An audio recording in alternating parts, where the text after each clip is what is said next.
We are back after I think it was delayed a little bit. I'm not entirely too sure. Well, and we had the cycle with Ethan that I did, but now I'm back here with Jason. I know you guys missed him a lot. I missed you all And so we're much. yeah, you can hear his crying. You can hear his cries, his you can just feel the pain in his voice, you know. Um Gut but wrenching. yeah, exactly. We're here with episode 19 today of the podcast. And Jason actually recommended to me this really interesting thing that, to be honest, I don't think I ever would have discovered without him. Hell yeah. Um, yeah. So, do you want to introduce it because it's your thing? So, Yes, so I recommended to you fucking liking of the name of the fucking title. Oh my god. yeah, it The makes like no sense. the band is called Ohm, and basically Yeah. the whole story about Um. Ohm is the bass player and lead singer was the bass player and lead singer also of a band called Sleep, and they were a very popular doom slash stoner band from California in the 90s, and they kind of had similar elements, except in Sleep it was more like really like distorted bass, a lot of fuzz pedals, a lot more like it was more metal sounding, but it was a lot slower. So he kind of took that genre and then made it more spiritual with a little bit less. Like there are some songs where he does some fuzz on the bass, but a lot of it is cello and fucking goddamn percussion instrument with the cymbals that you clap on your leg. And I'm blanking on the goddamn name of it. Fuck, dude, this is not starting off good. Oh my god. Whew. Fuck me. But no, so It's basically, okay. it's just they blend a lot of like Eastern sounding genres together. It sounds real. It's good to meditate to. Yeah, that's what I felt. Like I felt like I was kind of zoning out for most of it, which I thought was pretty good. Yeah. Like it would have been good background music for, like you said, like a meditation or something like that. And one, and this is not the same thing, right? But so like I, like many days of the week, am going first thing in the morning to Loudoun County to make deliveries to the job sites because we're painting all of the public schools in Loudoun County. Hmm. And it's so nice because like it's kind of rural, and I just see the sunrise, and I just see like the huge farms and the hills and the mountains, and like I was listening to this, I was like, this is like really cool, actually. Yeah, it's really good to go out into nature or just have like a really nice, just beautiful scenery, and it really just enhances the mood. And I think how you pronounce, I'm probably gonna butcher the fucking pronunciation, but I think it's like Advaitic or Advaitic, something like that. Advaitac. Yeah, I didn't know because I'd never seen that word. I didn't recognize it. But anyway, but the yeah, it's an only 5 song album. So Yeah. Yeah, it took. Okay, it says 44 minutes. Yeah, that sounds accurate. yeah, I really loved. I mean, the first song was pretty cool. It was a good opening, like the. It was a cool one. It's kind of like stuck. It's stuck with me, like the melody and stuff like that. yeah, it does. I got really strong Lateralis vibes On the first one. on this kind of this whole thing. Uh, On the first one, a little bit too, just with that beat where they're using that kind of like Indian drum thingy oh yeah. mixed with like those droning sounds, you know. Well, Tool influenced a lot of Eastern style of rhythm and also melody in their music, and it kind of has a similar effect where it's supposed to make you trance out or it's good to meditate to. Mm-hmm. Obviously, they do it more of a hard rock slash prog kind of style, but these guys kind of strip it down and make it bare bones. But you have to, for me, I kind of have to listen to these guys when I'm in a specific mood. Like I can't like just sit down and listen to them. I have to like either like physically be meditating or like you said, being outside where they're in a cool spot, just to make it a mood enhancer.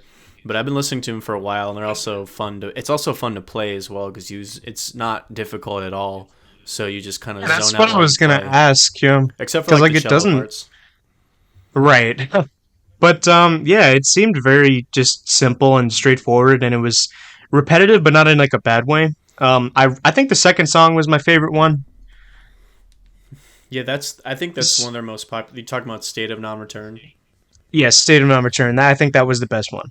Yeah, that one is more, I guess, not like traditionally based. Obviously, it drones on, but it has more of a traditional song structure. They didn't just like Right. drag it out for the mood, because like the whole point is it's difficult to make something repetitive be interesting. I think like whatever you're playing has to really sound good for it to have that impact. So the whole point is it's Yeah. supposed to be repetitive. That's the whole fucking point of it. Yeah, like you said, in order for something to be repetitive, I just think like in order for it to be good, like it has to you have to have a really good thing that you're repeating over and over again. Or Yeah. else like, you know, like that's why I think reflection is good because I just think that bass line throughout the whole song it just works so perfectly. Yeah. And it just does that like that synchronization and you know, and you just feel like you just like I was reading one of the comments of that song saying how he just like feels the energy like just circulating through his body just because of how it sounds. And like honestly, I got kind of some of that with this, especially on the second track. I really liked Sinai. I thought that was cool. Yeah, I that mean, was they a were good all one. pretty good. They were all pretty good. State of Non-Return really was the standout track. I didn't know. I didn't see the asterisk next to it, which the asterisk typically means on Apple Music that that's the most popular song. I didn't notice that until now. Yeah. Um, Yeah. Also, Hakka Yakin was pretty cool too. I loved like the mixed like Arabic English lyrics. So I love on that song, and it might be an acoustic guitar or some sort of lute or some acoustic string instrument, but it sounds like it's very chimey, but it's not bright, as it just kind of like pokes through the mix very and it just sounds super sweet. I don't know if you remember that part. It's like towards the end of the song. Yeah, yeah. I didn't remember when exactly it came in because I forgot to take the notes, but because I would have marked it down. But like I remember that I was like, "Ooh, Yeah. I like this right now." Yeah. Yeah, whatever that instrument, because like I can't tell if it sounds like if they just took an acoustic guitar and just made the tone of it really nice, or it had some recording I thing, don't or know. played some specific melody that sounds good. But like it sounds like it could be another instrument. But like every time it comes up, it just I can only describe it. It just sounds very sweet. It's very like a not like the melody's sweet, even though that it is, but just the tone of it is just super smooth and sweet. But also just like you can't ignore it. It cuts Right, through the mid range. right. Well, so okay. For me, what I love about music and the thing that it can do to you is that it can just put an image into your head of what it is that it's describing, Yeah. you know, and that might not be the same for you as it is for me, but for me, like when I listen to this kind of music, I can picture just like huge, you know, like temples with like, you know, like really good lighting, you know, Yeah. or it's really how would you say like what is it called where it's like early morning and like there's just only a few openings in the wall so like you could see like some light coming in but it's not that bright, you know. I don't know. I mean, it just specifically was just the way that the sun rises and hits whatever way your window's facing or however the light comes in. I don't know if it's a specific term or not. Right, But but it's very hard to describe the particular type of lighting I'm talking about when like I listen to this music, what it makes me think of. I don't know. it's But like a it's very just focused but kind of dim, but also like just kind of illuminating still. It's like a warm. You feel warm, but not like just like it's blinding you. no, not really warm, more like cold. It feels Like it cold. like more like yeah, like well not necessarily in like a bad way. Like it's kind of like a I picture like an abandoned kind of like old cathedral or something like that or old synagogue or old kind of temple, Yeah. you know. And it's just kind of just things are smashed but also like there's certain things that you that are still in, you know, like in good shape. So like you can see some of the remnants but you see and then there's just like, you know, it's basically ruins, but like part of it still stands. You can still go inside it, and it's huge. You know, like it's just got this volume to it, and it just seems so vast. So that when this music is playing, it's just like echoing in an eerie way. Yeah, I think it's like a remnant of the past or like something that is mystifying that you want to discover or do you just want to know more about. And I should have done like some of the themes for the lyrics and just like the actual contents of them. They blend a lot of spiritual elements of East and West, so it's like they have some Buddhism, they have some Hinduism, they have some I don't know, like specifically stuff from the Quran, like, or but they also the album cover is like a orthodox kind of. It's they blend a lot of spiritual stuff together. Yeah, what like they're not religious, are they? I have no idea. I don't. Okay. They're not like a political thing at all. They're just like a spiritual stonery type of band. Like they're. I think my guess is their persona is like they wanted to make a group that makes trancey music, and they wanted a bunch of different types of people to flock to it. So they'll put different cultural elements of those countries and those religions together. So Yeah, I I see. think that's kind of the point. It's more of like a coexist bumper sticker more than a political statement, you know. Yeah, and like actually I think they did a really good job with that. Like because yeah, like I got elements from like I could kind of feel like the Christian stuff in the first song with like the Gregorian chant Yeah. inspired singing, and then like the bongos kind of reminded me of like a Hindu, Could you or make out maybe even like the language? What language was that? which in the first song. Yeah. Did it sound familiar? Um, I thought it was just gibberish. Let me see right now. If I see, Talking to a language guy. Oh, it's just fucking gibberish, bruh. well, so I'm looking at the lyrics right now. They're written in it's written in the Latin alphabet. So let me see. I just thought it was gibberish, but I kind of want to know this right now. They have other albums called Pilgrimage, God is Good. Um, oh, so apparently the guy in the album cover for this album is John the Baptist. Apparently. Oh, okay, that's really cool. Yeah, he's a cool guy. Wait, Okay, so it looks like let Sanskrit and Arabic were some of the language on here. me see. Genius.com. This is in. I'm just looking at. See, when I listen to it, it Yeah, has like a Middle Eastern sound, but like just like how diverse the Middle East actually is, you know, with a bunch of different languages and religions. yeah, but like also, I just feel like all of the songs, like I didn't necessarily get really a particular like this leans more toward this culture slash religion. Maybe except for the first song where I could that was clear, like that singing was clearly inspired by Gregorian chant, even though like it wasn't sung in Latin. Well, that's what I'm I could saying. tell. They're blending a bunch of styles, Right? of cultures, and religions Yeah, from the Middle East into one like musical project. It's really interesting because yeah. that's to me, I think what their point was is like they're taking like all the cool aspects of that region and just making an album devoted to it, and that's like having a Christian, you know, album cover, having, you know, cities or places in the Bible in there, having Arabic language or Sanskrit, or just having Eastern sounding note scales and keys and things like that. So I think to me that was just their whole entire point. It was very it was very ambiguous, which I liked. Yeah. Um, very like I could tell it's one of those things where like many different people will have many different reactions to it, and will get very different things about it, I thought like it. I thought it could go like a couple of ways for you because I know you like some of this traditional kind of music, especially some of the chanting. But I didn't know if you're gonna think that was a little bit more boring, or just you had to, or just wasn't like making you zone out like it should. So you're just sitting there waiting for it to be over. No, no, it didn't make me think that. But yeah, it's very. I think you have to have a like even when you listen to more mainstream bands like this, like Tool or other prog bands or other bands that like merge East and West together, you have to have a certain level of patience to listen to them in general. But I feel like this, you have to have a very, very decent amount of patience to sit through them, even more than to enjoy them.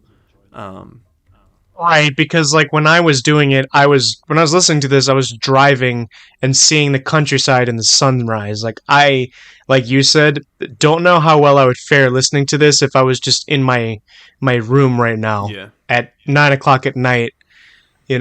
Like, well, actually, no, that's different because it's 9 o'clock at night. Maybe I want yeah, to just relax, but it's like just midday. Like, yeah. It's I not don't want to midday listen to music this. unless you're in like No, beautiful scenery. Like yeah, it has to be a good setting. no. What is actually good midday music for you? Well, I mean, for me, I don't really like to listen to any music in the midday because it's just I know I'm not going to enjoy it anyways. Just because in the midday you're not in a good state of mind. But Yeah, I don't really. I mean, unless I'm at the store and it's just playing the radio and I'm doing something, or it's like something that's energetic. I like listening to energetic things during the day. But like, if I'm just like at home at myself, do like not really listening to music, or like I'll listen when I'm driving, but I can listen to a lot of different genres driving, no matter what time of day.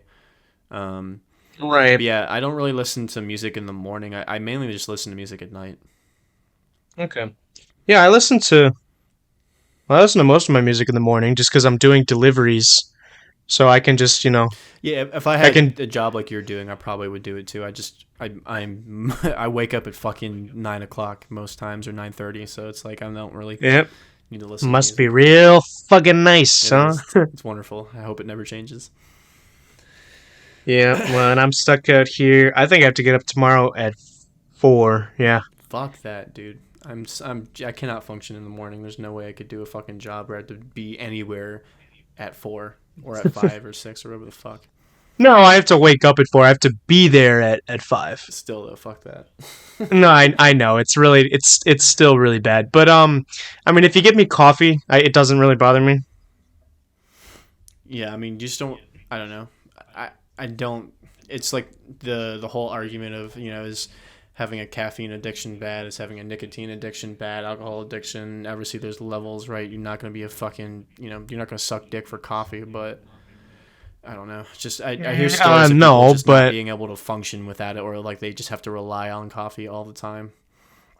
well, right, but I mean, for me, all I really need is just having it in the morning. Like, I don't need like 6 cups a day. Oh, that's good. So Like, like the yeah.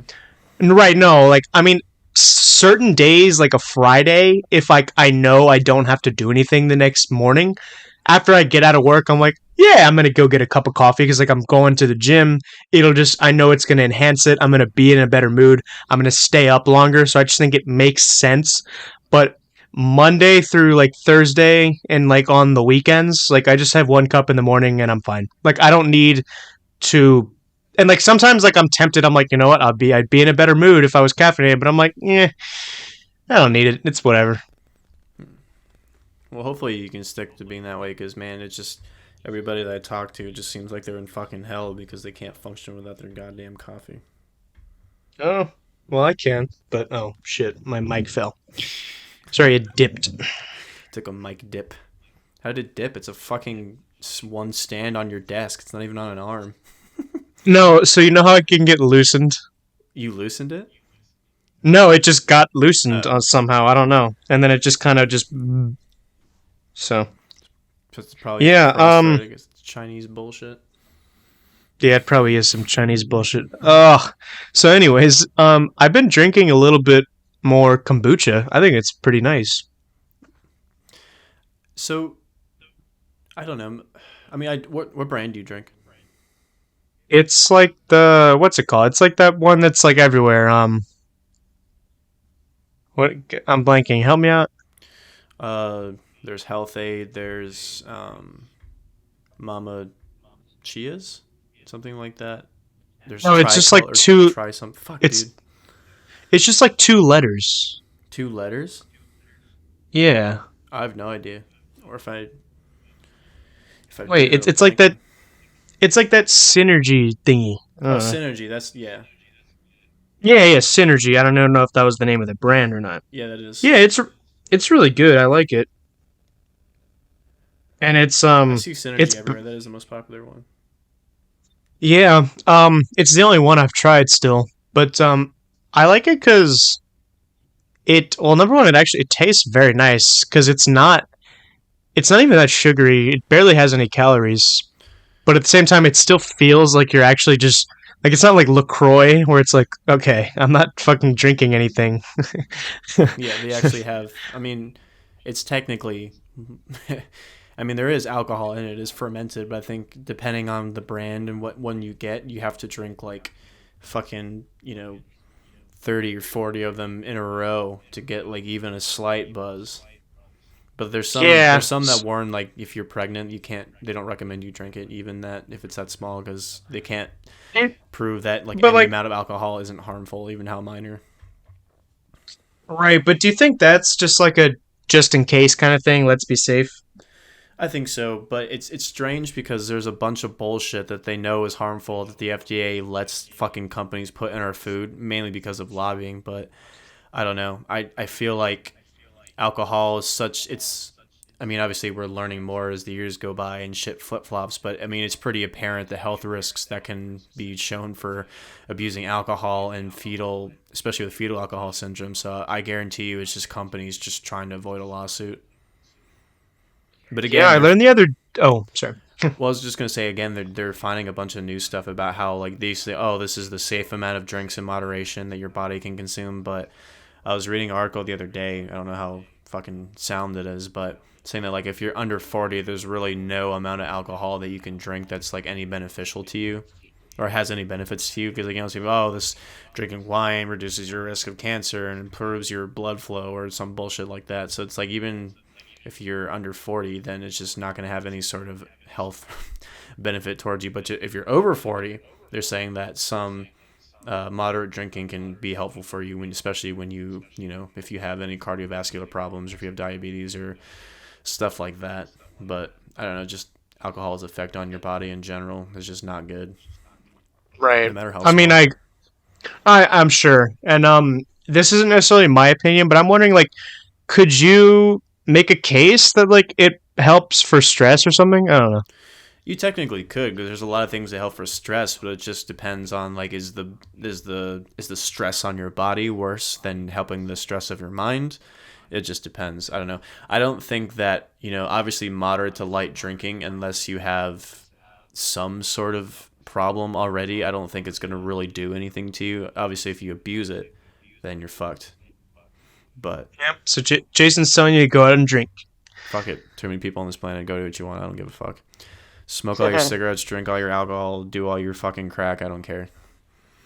Yeah. Well, okay. Here's the thing: when you were talking about caffeine addiction, for me, I just like when you have to take into account like the three main addictions, which is like, well, in this case, it's like caffeine addiction, nicotine addiction, and alcohol addiction. I think caffeine is clearly the least bad, you know. No, I wasn't Because comparing. Like, obviously, caffeine right, is, but especially compared to nicotine and alcohol. You can make the argument for sugar too. Like, you can obviously everybody's sugar oh yeah, addiction. no, I think the sugar is worse than the caffeine because like Yeah, at least the caffeine like it helps me like do my tasks for the day that I need to do for my job, for like my family, for my life, my you know, like my religion like better. yeah. So it enhances, you know.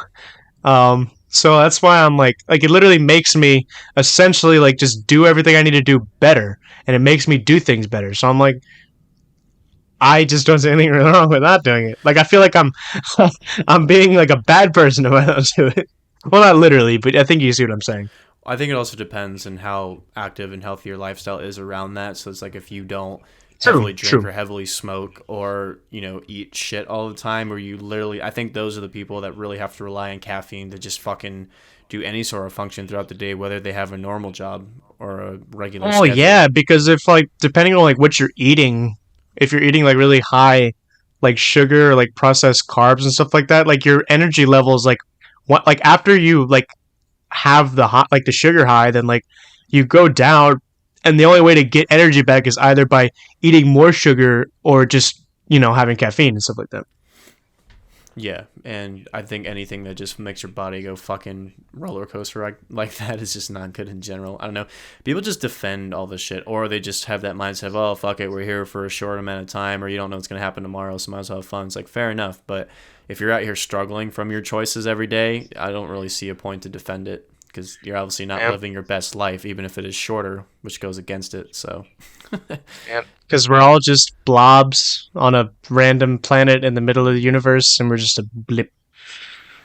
We're just fighting That's with the not what thought of that. existence. Right. That's for reference, guys. That's not what I believe. I was making fun of that. If you listen to the last podcast with Ethan, I think you can tell my assessment of that. This is now what you believe. This music has awakened you. You're now a nihilist. And that should be the title of the podcast. Like, Will finally, um, submits to nihilism. You're gonna make a video like 2 weeks from now. It's gonna be like 3 in the morning, and you have like two monster cans. And you're like, there is no God. There's no God. There's no heaven. All this bullshit's not real. Fucking Richard Ramirez yourself on camera. Or no, fuck, what Who's was that? Not Richard? Richard Ramirez. You ever heard the story about the dude that was like a super Bjork fan? He like sent her like bombs in the mail and shit, but he kept film. He had a. This is back in the '90s. He basically got a video camera and vlogged himself every day, basically just slipping further into delirium until he painted his face like Darth Maul, then shot himself. No, I have never heard of this. It's pretty brutal. I know. Oh What's yeah, his name? Anyway, it's just I can I could just see you just shaving your head, painting your face, and just start saying some bullshit because you lost your mind. dude, I want to shave my head so bad. Really? Yeah, I wanted to because like my mom has been cutting my hair for a while just because we started doing that in the pandemic, and now I just keep doing it because it's free. So you want to But go full bald? yeah, I wanted to go full bald, and my mom was like, "I'm sorry, I can't do that." I feel like you have to get like a fuller beard before you go bald. Otherwise, you just look like a well, dick. I don't know. I think in the past like 2 weeks, it's gotten something. I'm starting to fulfill my dream of looking like a 40-year-old Jewish dad. Have you been using any oils or any new Oh things? yeah, yeah. Like I use the oil. Um, I just wash it with shampoo. Um, With regular shampoo? oh yeah, like when I'm in the shower. I wouldn't do that. I would like they make specific like beard soaps and beard like conditioners and things. I wouldn't use regular soap on it because it just dries it out or just doesn't make it grow or might stun it. I wouldn't use that. Really? Because I feel like when I get out of the shower, it looks better. Yeah, it might look better like temporarily, but like it'll just dry it out over time or it just won't make it as nice or it might even fucking kill them. It just depends. It also Oh, depends on what shampoo. I don't know what shampoo you use, but most ones you buy in the grocery store are just full of bullshit. I just use the Head and Shoulders. Yeah, I would, I would actually get something that's meant for it. I wouldn't like use Head and Shoulders on your beard. I sell that at like Walmart. I have no idea. You probably can order some on. I order some from online. The company that I use that makes the beard oil, they also make a soap and also a body soap as well. Which company is this? It's called Honest Amish. Okay, because I get all my beard shit from the Beard Club I just think because it's they had a sale one time and they had a really good price for like their starting kit and I got it and I was like, oh, this is really cool. do they make their own stuff or they just like bundle a bunch of different other products together? Oh, they make their own stuff. Okay. So like they give you the I take the vitamins. I didn't mention that. I also do those. What are they? Um I don't know. I trust that whatever's in it is like what they need to go. It's like the Beard Club. Just it's like their own vitamin thingy. I don't know. It's hard to find. but So I think most vitamins are just placebo, and if that works, then power of placebo, man, power of the mind. But I don't know. I took vitamins for a little bit just because I was curious, and it didn't look like there's anything too harmful in them. So I was like, fuck it, I'll give it a go. And I didn't really think it did anything. So it's just like I think this is just a way to just sell me money for vitamins I already have in my body that I'm not deficient in. That's not going to help me more. But the oil definitely helps, and so does the conditioner. But I mean, they might make one if you look online. I'm sure they do yeah, somewhere. they probably do. Yeah, like I got the starting kit. It comes with like the a cup of like 30 pills for the vitamins, and then a derma roller and the oil. The funniest shit is like the. Have you watched YouTube videos of people like telling you how to like, grow your beard and what oils you use and all the all the styling tips and shit like that? Have you delved deep into that rabbit hole? Definitely, dude. Do you know how fucking bad I want like a beard? Like that's like the one fucking thing I'm missing to be complete in life. There's a beard. Like yes, like I don't I mean, it's gotten better, but it's still not there. Especially like I think the biggest thing holding me back is the fact that it doesn't grow in everywhere. Like my cheeks just like they don't have any hair on them. It looks bad. Like I'm saying, you just have to fucking you can't fight genetics. You just gotta follow where it grows, and then that's the style you're gonna have. If you can't have a full beard, Especially if it doesn't grow on your cheeks, then so be it. Don't fight it. Just No, it'll get there eventually. But like, cause so like my grandpa has like a thick beard, and my dad like he can, but he just doesn't. He doesn't grow his beard, and my uncles do. But like, what I didn't realize is like they didn't have it until they were older. So Yeah, I know it. Like as you get older, I think it gets like if you have the capacity to like grow like a full beard, like it just gets thicker over time. Like for me, like I'm blanking. Like because I had a goatee for like as soon as I could grow facial hair. I don't remember if it was patchy on the sides, but I know that like when my beard was first coming in, it was patchy, but there was hair all over the place. Like I didn't think it was gonna be like grow out. So it's like mine has to grow out a little bit longer for it to look fuller because like if I shave it, I can't like I don't sometimes like having a longer beard. I'd rather just have it to where some guys they have it looks like it's like painted on them, it's super short. yeah, I can't do that with mine because it's like it's super thin and patchy if it's short, but it's thicker when it's longer. So like I got there's you. no areas of my beard where it's like a hole. Like there's not hair grow. Like there's hair growing everywhere, but I just can't wear it short. Right. Well, I mean, I have hair growing on my cheeks, but like it's just like they're just here and there, and it's like, or the rest of it's just like so light and small and short you can't even see it. Yeah. So, but Well, I know like increased testosterone helps it. So like working out, fucking eating the right foods. well, I'm not self congratulating myself, but like that problem I have that pretty much taken care of. Well, that's what I'm saying. Is like you keep going on that route, the older you get, and doing the things. I think if your genetics aren't shitty, then you can. I mean, fucking women that transition can grow hair on testosterone. So Right. Right. it Yeah. just depends. Um. Yeah, but dude, that's the you know in Harry Potter when he like goes to the mirror of Erised, and you like see your greatest desire. Yeah. That'll be like me. Like I'll see myself with like this like huge rabbinic like long ass beard. So what? I guess like what besides just like I think makes you look cool or you might garner more respect. Like why do you really want one? Well, for those things you just mentioned, like number one, it makes you look like it kind of demands respect. The fact that you have the patience to do that, but also like it makes you look more rugged. It makes you look more like just kind of bare bones and like just knuckles and stuff like that. If that makes sense, Yeah. and like also like it makes you look older, which I want, and it also makes you look ethnically ambiguous, which I also like because I feel like if I had that, You've already got then that down, buddy. no, but I'm saying if I had the beard, then it would take it to like the next level. No, I feel you. Like if I had the horseshoe style, I think I could be anything. The horseshoe. Yeah, where you got like the ring kind of thingy around you. You remind I me don't of a know. chin strap kind of guy. That's what you strike me as. Well, because that is what I am. But What a chin strap. I am, and it looks so shit. No, I don't think you like a chin strap is where they just like they shave a really thin fucking. It's like you giving your face an outline pretty much. It's like a thin strip of hair that just goes all around your face like a chin strap. Oh yeah, I don't have that, but like in certain pictures, in certain lighting, it kind of looks like I do. All the shittiest But people I knew in my life had chin strap beards. I got you.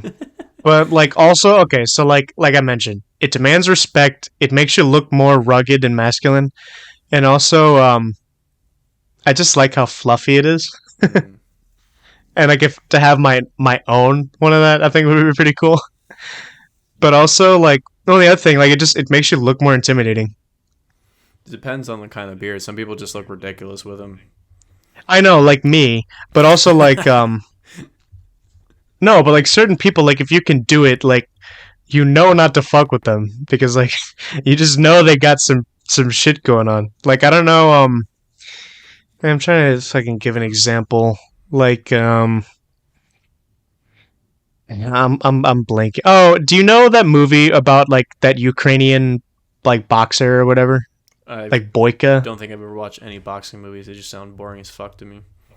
Well, I've never seen it. I just know what the guy looks like. He's like Boyka, I think. Let me look it up. I'd rather Yeah, look up a picture of Boyka. Boyka. Some bullshit way Yeah, to spell that like Boczoyka or some shit. yeah, it's gonna be like some like Boyka. what? Yeah, Boyka Undisputed is the name of the movie.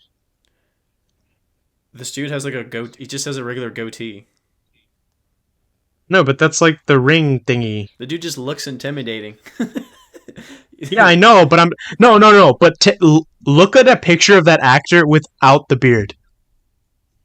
He Okay. just looks like some dude. Like it's like insane. It gets night and day the difference.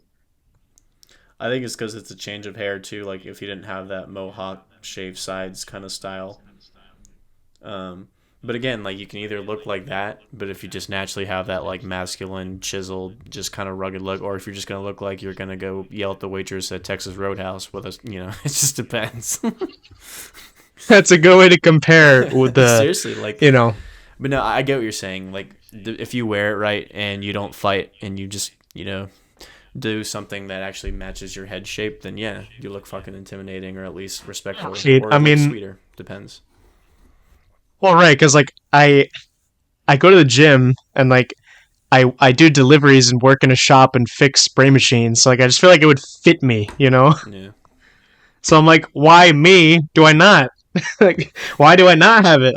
I don't get it. It's killing me, man. I'm depressed. You're only 19, bro. You'll be fucking. I'm Okay, sure. I knew dudes when I was 16 years old in like a sophomore in high school, and they could already like have like a full beard. It's like Yeah, and they were super mainly thick. You fucking could. ethnic. You're fucking. Well, I know they're like. Well, okay. Let me try to think. The guy I have in mind, I know was Italian. They're the hairiest people on the Um, fucking planet. no, I think the hairiest people on the planet are like the people from like the Near and Middle East. They're close in region. Y- They're only. They're still part of the Well, same they're sea. why I know, but like they're still Greek, not exactly the Turkish, same. Italian, Yeah, so Middle Eastern. Anything Mediterranean, European slash like near Middle East, that is going to be the hairiest. Yeah. Some fucking Yeah, Italians look Middle Eastern. Like sometimes it's hard to tell. dude, some fucking French people look Middle Eastern, and Yeah. I'm not even talking about like the like Muslim immigrants to France. I'm talking about like people that are like ethnically French Yeah. and have like French names and like oh, it's like they some of them I'm like oh hey what's up. Directly to them. What's up, bro? What's up, Mike? Je m'appelle Damas. Thomas. Yeah, Yeah, dude. but Fucking, dude, you can't even legally drink yet. Like, I'm sure you'll be fucking there. It'll be just fucking. It's good that you're starting young, and then you'll grow into it. Well, I mean, I think it's looking better. Like, I don't know if I showed you the picture. Like, I I took a picture of myself with the fucking glasses. I was like, it is Judean season right now, baby. It's gonna be the hot talk of Christian Mingle, bro. Wait, I gotta show you this. I'm gonna put the picture on the You fucking on better the. put it up on the screen. Yeah, I will put it up on the screen. Shit. Dude, look at this. I was like, hey, I finally look like my grandpa now. I'm dying to see this picture. I really am. Let's see. Hey, look at you. It is starting to fill. You get a little neck beard right there. Yes, You sir. can grow a mean little Amish beard. I.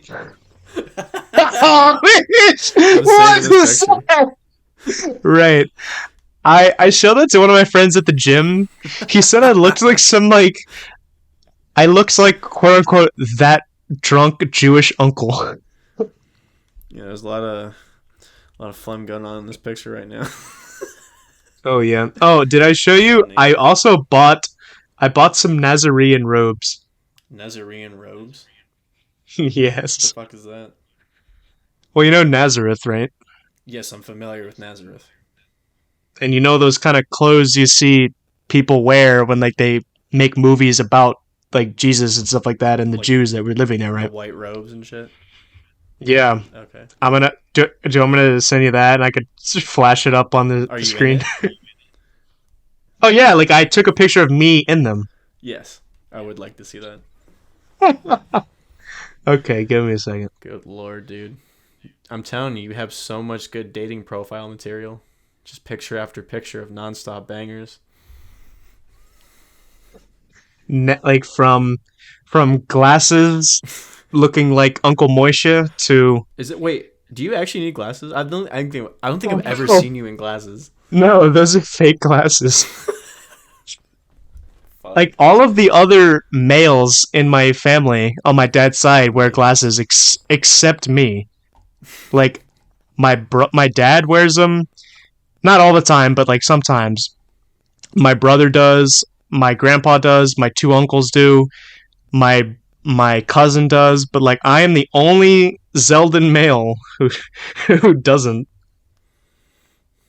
You got lucky, bro. Wait, I shouldn't have to wear glasses. I actually kind of think I look better with them. I don't know. You remember that era where people were wearing the real 3D like glasses unironically? Like the 3D Yeah, fucking like the real glasses. 3D. They fucking popped out the lenses on those things and just wore them. You don't remember that era? No, I mean unless that was like 2006 like emo goth era. I don't know. No, it was like 2012 or 2014, somewhere in that fucking era. Oh no, I legitimately I don't saw remember people that. walk around in real 3D glasses. It was fucking surreal. But Wait, did you get the picture? no, I didn't get it yet. I'm fucking dying to see it though. It's gonna be my Facebook profile picture. Yep. Open this up. It's like wrinkled too. It's like a bench. It's like Well, yeah, because it came in folded. you know those So like white laundry bags with a drawstring that you throw when you like yeah. go camping or some shit. Ah, yeah. It's probably made out of the same material, just because that's all they had back then. Dude, you're gonna fucking go on a shooting spree one of these days, man. You're gonna radicalize. Really? That's what you think? So Well, hand to I just God. like I like cosmetics. I think cosmetics are like the coolest fucking thing ever. You're into cosmetics. Oh fuck yes. Why do you think I show up to the guitar store wearing like those like tropical shirts and or like button downs? Like I That's just not think they really. I look fucking do that too. That's not really that out there. right, but like I used to come in just wearing like t-shirt and shorts, but I'm like, yeah, I don't really want that anymore because it kind of looks really ugly. You're So maturing to a young adult. yes, sir. Yes, sir. I'm turning into Will from Will to William. Wait, no. Would it be the other way around? I think From William's more William. formal. Yeah, but I don't like the name William. Like, I don't like my You name. can go by Bill. I don't like that either. Billiam. Billy. I don't like that. Billy. Like, I don't like my name. And that's the other thing. What's Like, your middle name? Soulon. What? It's my mom's maiden name. It's French. What? One more time? Soulon. Soulon. Soulon, yeah. Interesting. So my name is William Soulon Zeldin. That's a fucking And mouthful. I believe I'm the only human being on the planet with that name. It's time to start your career. Yes, sir. Um, Going back to the album, what do you rate it out of 10? Oh shit. I forgot that even existed. Well, I'm probably going to give it either a 6 or a 7 because I mean for what it is, I think it's great, but it might not always be like it's not always going to be that music that I'm going to want to listen to all the time. It is the most unique thing you recommended to me so far, and I'll give you that. I have a lot of different. There's so many fucking weird genres that I listen to. That one Oh is more of like an yeah, introduction to this kind of genre. Again, it's more. I don't think there's a band out there that's similar to them. Obviously, there's maybe like local bands or people that are influenced or smaller acts that are like that because they're not even that big of an act themselves. well, I mean, I see other bands that have like elements of what was doing, Yeah, like Tool, but that's not like the main thing of Tool. That's just part of Tool and what they use to like bring out other elements of their song. well, that's what I'm saying. I don't know of too many like actual like meditation-esque bands or bands that do that style all the way. Obviously, there's a bunch of, especially in this subgenre of metal, there's a bunch of bands that have those kind of elements, or they kind of recreate that mood just with like slow droning guitar riffs. But again, like if Right. you're a person and like you don't hear the subtleties of that, or if it doesn't relax you, if it just like annoys you, then you're not gonna get that feeling. It's just gonna be like 10 minutes of like distortion that you just can't distinguish. Well, oh shit, this fucking okay, never mind. What? I think it like the what is like the Siri that's on like Microsoft? Oh, Cortana. Oh yeah, that like Cortana. accidentally activated for a second. I was like, what the fuck? Well, yeah, I think I'm gonna settle for a 7 out of 10. I think that's a really good rating. Like it's solid It's solid. for what it is. It's for what it is. It's excellent. It just loses the points in just like the context aspect of the music. You know. Meaning like just like being able to listen to it in different situations. Right. Yeah. Well, and I know this is kind of true for me for a lot of music. Like a lot of music, especially like just mainstream kind of traditional. And I don't mean mainstream as in pop. I just mean like mainstream music as in like traditional songs or traditional song structures and stuff like that. They just sound better to me when I'm doing something. You know, Yeah. like it's. I mean, there are exceptions. Like Tool, I can sit down and listen to and like genuinely, you know, in multiple different moods. But when I'm driving in the car, it is much easier for me to listen to things like, you know, like Led Zeppelin or what else would it be? Like or like a Megadeth or anything like that. You know, anything hard rock metal. Yeah. If I'm like driving in the car or in the gym, you know, it's a lot easier to listen to. But like when I'm just sitting down, I mean, I could still do it. Like I've sat down and listened to my vinyls. I have the vinyls for the first 5 albums of Metallica, and like I listened to almost all of them. And, like I really enjoyed them, and it let me appreciate the album more. I guess it just depends on how sophisticated the music is, but Well, I think that's why there's this different genres, so you just have different shit to listen to when you get bored. well, That's that the is whole true, point. but also that is true, but also like those albums have been with me longer, you know, and like they've been able to resonate with me longer in a way that like I don't know what this music is gonna do for me, you know, like Uh, 3 years later, you know. I mean, so my thing with this kind of stuff is like, and this is because like I love this kind of genre. It started with Black Sabbath, right? And a lot of guys are influenced by the more slower, evil sounding stuff that Black Sabbath did, but also, like I said, has an element of drone and just like that you can meditate towards it. So there's a lot of bands in the 80s and 90s that did that kind of sound. And Sleep, the original band where this bass player from was like one of the most popular ones. Like it's like any guy that listens to this genre knows who they were, and there's a lot of bands that were influenced by them. Also guitar tone wise, there's amps and pedals, you know, thousands of them that are dedicated to that kind of style and tone, especially on the song like State of No Return. It's just there's no guitar in that song at all. It's just all heavy bass fuzz. Mm, yeah. So it's just that drony, just muddy, fuzzy kind of sound that you just, you know, the right person you can trance to. But again, it commands a lot of attention even when you're meditating because like they're long songs. Definitely, So it's like if definitely. you're not at peace, you're not it's going to be a test of your patience. So it's like you can't like listen to it all the time. Like who has the time to listen to fucking, you know, 10, 12 minute songs all the way through all the time? Well, yeah, I mean, it's like 2001: A Space Odyssey. If you could draw a comparison to cinema, when we watched that in science class in 8th grade, you know, of course, all of the stupid people in my class. Okay, I shouldn't say that because I don't want to be disrespectful anymore. But like all the people in my class were just, well, I mean, it's true. Like I don't want to come across as like a dick. You done So being yeah, the like Alex Jones of the show. I was kind of doing that for a little while, and I did not realize that, but I've come to grips with that. But Sure. so I guess I have in that sense. But so like as I was saying, all of the people in my class were like, "Oh, this is so stupid. This is boring. Like no one's speaking. What is this with this monkeys and shit? Like what?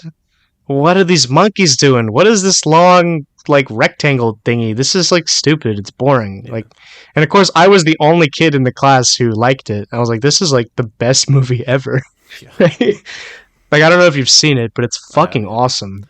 I don't know. It's so like dreamy and like just relaxing and like It's a vibe. trippy too. Like that part at the end, like what the fuck was that? That is like one of the coolest things I've ever seen. Yeah, I think in like because people have made the argument, right? So it's like a lot of people that are into very intelligently crafted things or things that take a lot of time or attention to, or things that take a lot of detail or require a lot of attention to detail, or just you have to understand a lot of things just to enjoy it.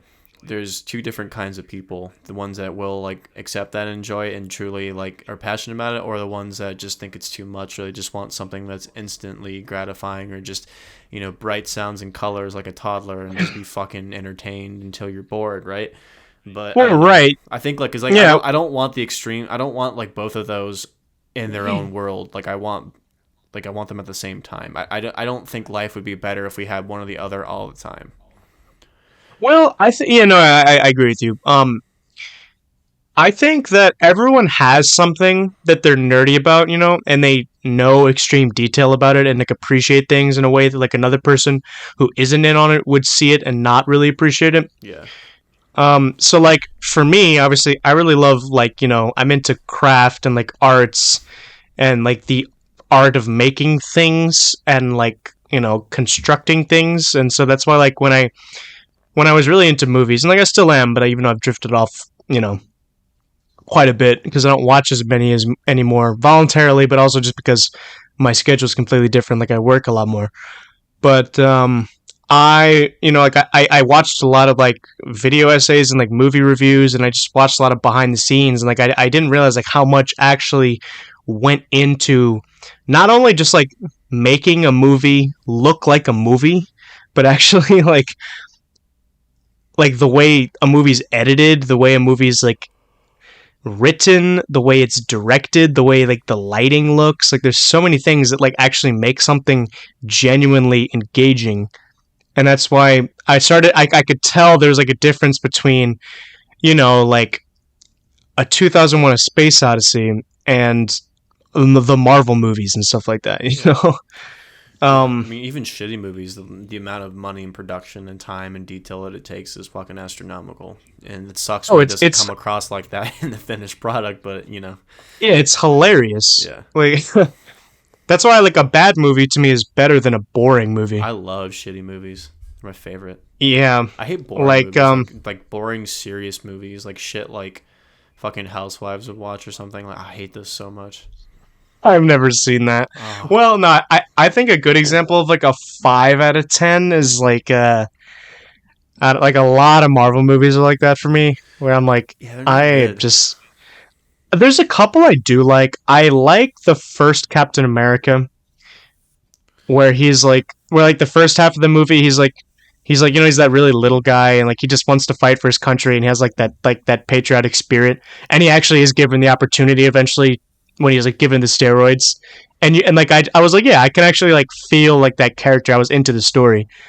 I mean, obviously it has some problems. Like the second half is just really boring because it's like, oh, well, now he's like a superhuman, so he can do anything. And also like I thought Red Skull was like kind of boring, and like the whole Hydra thing. I was Yeah, like, eh. But I think the first Iron Man is fine. I haven't seen it in like forever. Um, I I really thought that the new Spider Man I thought was really good I did like the new because Spider-Man. I although like yeah, it's weird like that. I don't know what it's called, but you're talking about the newest what the fuck is it Tom called? Holland one, Yeah, the the one where they No had Way all three Home. Spider-Mans, that one.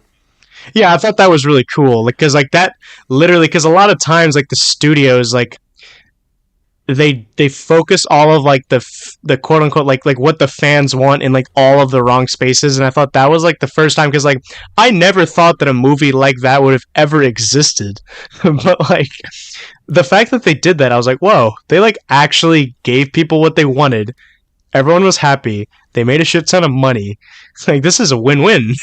Yeah. I don't know, like that one, like I remember, but it kind of took me a little. I think I saw the tail end of it coming out of theaters. Like I took a while to watch it, and everybody's saying, "Oh, this is the best Spider-Man," or "This is the best Marvel movie in a while that they've made." And I didn't like I don't go into things like having high expectations for stuff because I know people overhype shit. So I just go into it with a neutral Definitely. headspace. But when I watched it, I liked it. The story was good. I liked the pace of it. But the one thing that Marvel movies do that like it irritates me, but not enough to really hate them. Is like they try so hard to have funny dialogue, like they really force it. It gets awkward. Oh yeah, I'm That like, it's just okay, like, that trope was really heavy in the last Spider-Man. Like the first half of the movie, I was like, people thought this was the best one. Like this has the worst dialogue, and it's like super fast paced, and like everybody's throwing shit back and forth. The editing jumps really quickly. Like it was a very like I thought oh people would hate yeah. this one a lot, but the second half Well, got a lot people, better. well, people don't really care about that. I guess So, not. and that's fine because a lot of people, when they're watching a movie, they just want to, they want to have fun, and like that's cool. I mean, sometimes I am like that. Like when I saw Top Gun, I was like, oh, this was fun. Like I don't know if you saw it. Um, I have no desire to watch Top Gun. It just I actually no, I think you should because like it's actually well, okay. So I watched the first movie like beforehand. I thought it was just like really bad. Um, I hate to offend my dad because he loves it, but it's very dated. It's really boring. well, you know my The view on the soundtrack, '80s, so right? Well, the soundtrack is we know how much we love the '80s. The soundtrack's actually like pretty good because it has Danger Zone in it, I and do also like fucking love this. Danger Zone. I'm not. Yeah, Danger Zone is a banger, but also like the score music. I think I forgot who did it, but like it's actually really good and kind of like I don't know. It's hard to describe, but the in this like new movie, it was really fucking exhilarating. All of like the flight sequences and stuff, and like the story, it was like just enough of like something I could care about, but without it being like like too like I think it did like it balanced it very well. It'd be really funny if you go to like a convention or a signing or anything like that, and you get to talk to like any of the cast members, the director. You're like, "What do you think of this movie?" Like, "Oh, it's just enough for me to care about it." Well, I mean, in that genre, I think that's pretty high praise. Yeah, this is the best you can do in this genre. Congratulations, fucking. I know, but that's like a shame though, because when you watch like older action movies, they actually had like good stories. Like in Die Hard, like that is a really good story, and like Some of them, some old action movies were the fucking diamond or one and the same. oh, like I don't know, like do you like Terminator? I fucking love Terminator. I think I do Terminator like is Terminator. Yeah, I thought even Arnold like Schwarzenegger like he's I don't think he's a good actor, but I mean he's entertaining, so whatever. no, he's not a good actor, but for that role, he's like perfect Yeah, because I he's literally hate playing a fucking robot, and a robot doesn't need to emote. So like I hated his the one fact liners. That's it. I just couldn't stand them. really, I Yes, fucking I hate it. in the first one or the second one. Like I can't Well, in believe the "I'll be back" is famous. Like it's just like what the fuck.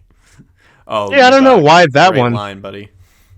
No, I think it's hilarious because like when the first time I saw it, I didn't know what it was that he was like talking about, and then I realized it's because he like literally comes in 5 seconds later and like fucking crashes through like the thing with the car. I was dying laughing. I thought that was hilarious, No, it was and definitely it a good was scene. I'm just saying, like his delivery and his one, because like it's like that in almost every movie that he's in. He has like really shitty one-liners and broken English. Like it's just fucking right, but like in that movie, it makes sense because like I said, he's literally playing a robot, yeah, yeah, so it yeah. makes it honestly kind of like it just fits him really well, and like when he and I know in the first one he doesn't speak as much, which I liked better, and that's part of the reason why I like the first Terminator better than the second one. Because in the second one, like, I mean, I really like the second one. Don't get me wrong; it's an awesome movie, but I don't like how Arnold is the good guy. I think it's better that he's like the bad guy. But also I don't like the kid. I think the kid's like really annoying. What about the cop, the liquid cop?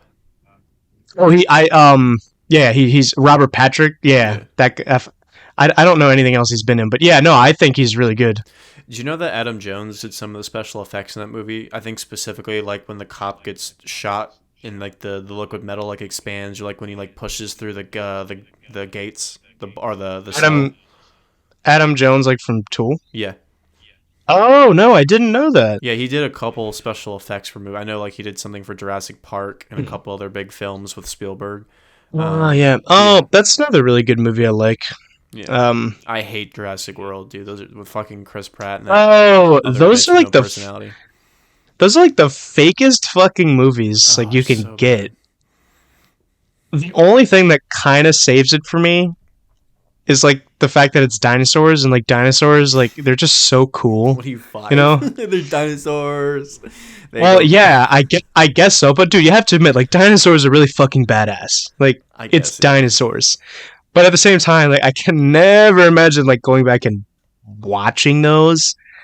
Like people shit on Jurassic Park 3. I think Jurassic Park 3 is better than like the fucking Jurassic World movies. Like Yeah, there's like I that would late rather. 90s, early 2000s cheesiness to it that just holds a place in my heart. I don't know why. It's like, I swear they're Man, like, fuck it. Like, we don't want to put any money towards production. We're just going to make this fucking fake as possible in which one? in the third one. Yeah. Well, actually, like, people hate on the kid. I actually like the kid. I thought he was kind of cool. Yeah, he's fine. Yeah, and like yeah, I like how it was cool. He was like surviving on his own in the middle of like the dinosaur island. Yeah.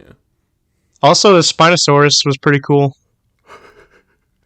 Like that's all you can really get from it. Oh, I also liked how, because you know, like the first movie, Dr. Grant, you know, he was like he loved the dinosaurs. He thought they were like so cool. But like when you get to the third movie, he like doesn't want to have anything to do with dinosaurs anymore. And it's like when anytime anyone asks him like a question about the dinosaurs, he's like, just shut up. I thought that was really cool, and how like he doesn't want to go back to the island and stuff like that. Dude, hearing you talk about this reminds me of this. Have you heard the show on Netflix called Love on the Spectrum? No. It's a show about like it follows like autistic people trying to find love, and there's a guy on there that was like super into dinosaurs, and like every date he would go on, he would just fucking talk about dinosaurs the whole time. Yep. The point of the story is that I am autistic.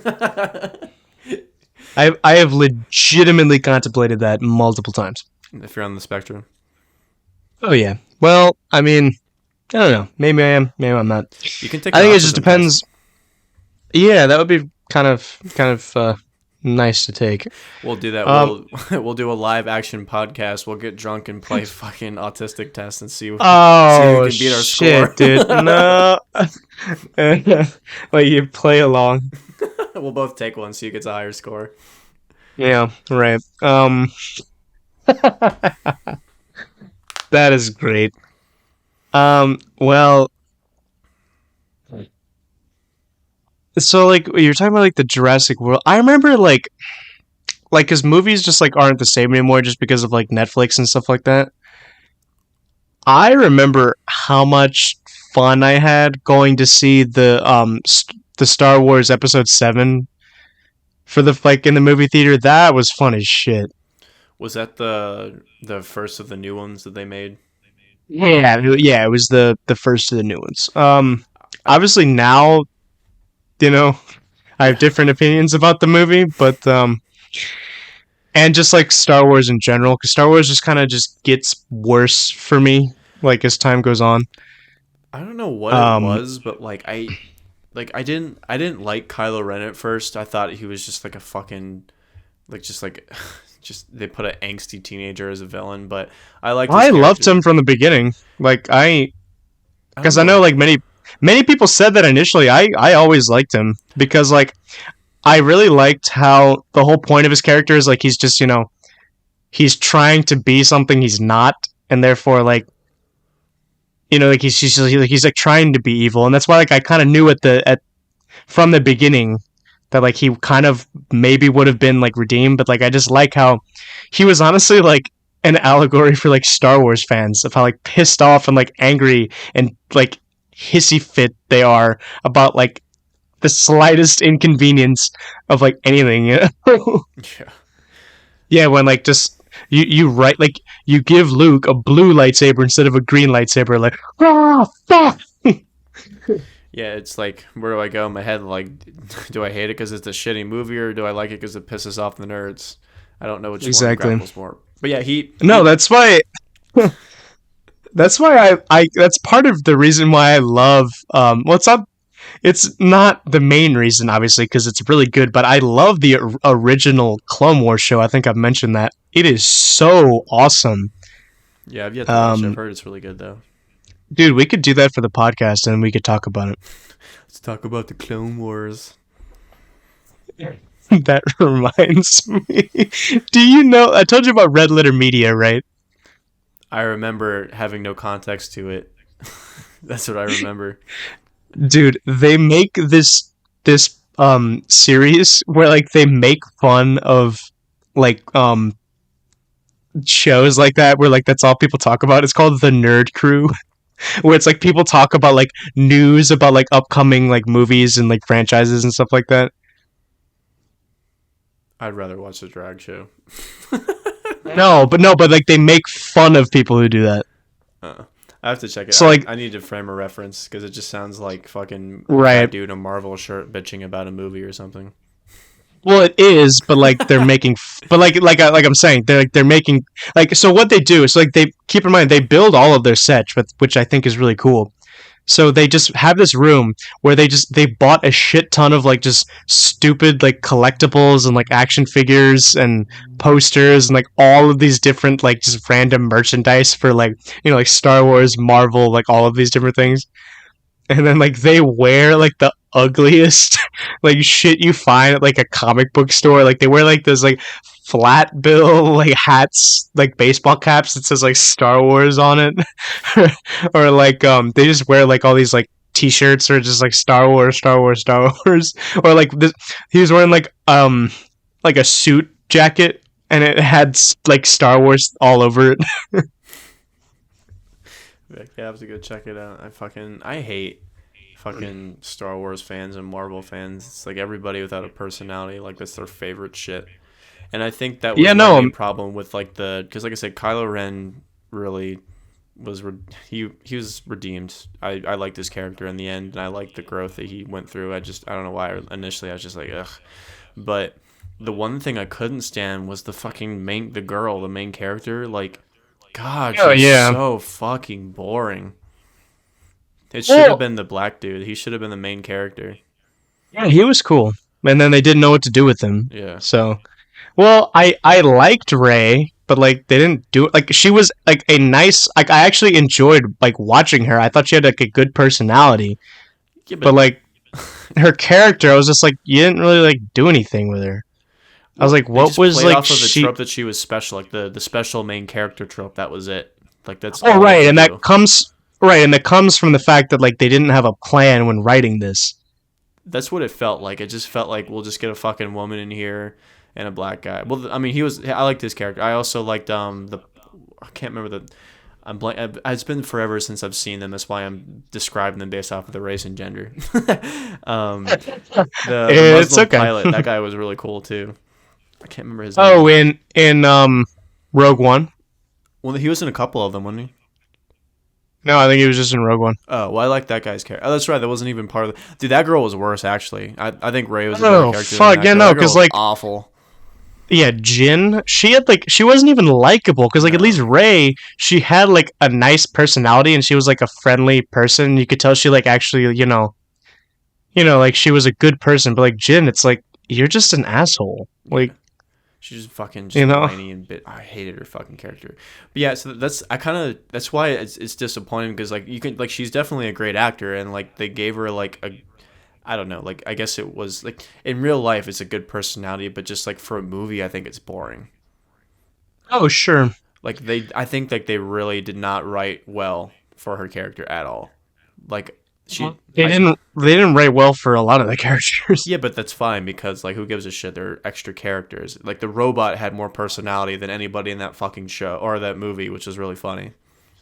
Right. But even like, but like I was saying, like even the characters like that are just not like the side characters, like the main actual characters, like they had good setups, but like you didn't do anything with them, you know? Like Finn, because like Finn, I thought was really cool. I loved him, but then Yeah, his origin was a lot cooler. He was a fucking clone on the Empire ship that went rogue. Like, yeah, and it was cool to you actually got to see like how the stormtroopers were, like how he didn't know like who he was really. yeah, He was like taken from like his family and he was like a baby, you know. yeah, I thought I really liked that, but then and like he was gonna sacrifice himself, and I accepted it, and then it just gets all fucked up when like Rose comes in. I was like, what? What? oh Like yeah, that was he didn't. weird. That was totally a fucking Disney move. Yeah, I was like, you could have just. It would have been so much better if he just sacrificed himself. He honestly should have been the main character. Oh, definitely. Well, he's a man, so Well, no, can't do that. that's not my point. No, I was saying, but like that's probably why they didn't do that. Oh, because they wanted a female character as the main Oh, character. definitely. Oh yeah. See, that's why I can't tell if it's because like I haven't seen any other. I think what I should do, I'm gonna look up like other movies she's been in, because like I can't tell if Oh, it's the actor that plays Ray or the actress oh, or whatever the actor actress whatever the fucking term is now, yeah, because like I Daisy can't tell. Ridley. Yeah. Yeah, I can't tell if like because you can obviously tell she's a good fucking actor and she played the part well, but like I can't tell if it's like a shitty fucking writing of a character or it was just she was just a really boring personality for that character. You know what I mean? Like there's a lot more like sweet, Yeah. like sincere, reserved characters that play in movies, right? So I don't know if she wasn't a good one or they just didn't write her well. I can't tell if, what the case is. I've only seen like I've only seen her in one other thing, which was the murder on the Orient Express or whatever. She was fine. I don't really remember because partly because the movie was so boring. But um, Maybe that's the thing. She likes playing boring, serious characters. yeah, maybe. Um, I'm trying to think like who would be a better replacement for her as a main, like but like Scarlett Johansson or something. I don't know. nah, not Scarlett Johansson. I mean, I like her as an actress. I'm just trying to think the fucking I'm blanking. Um, Because there's a lot of fucking good actresses that could play that role, and I had a couple in my head, but of course on the spot I'm blanking now. But like Jennifer Lawrence or something.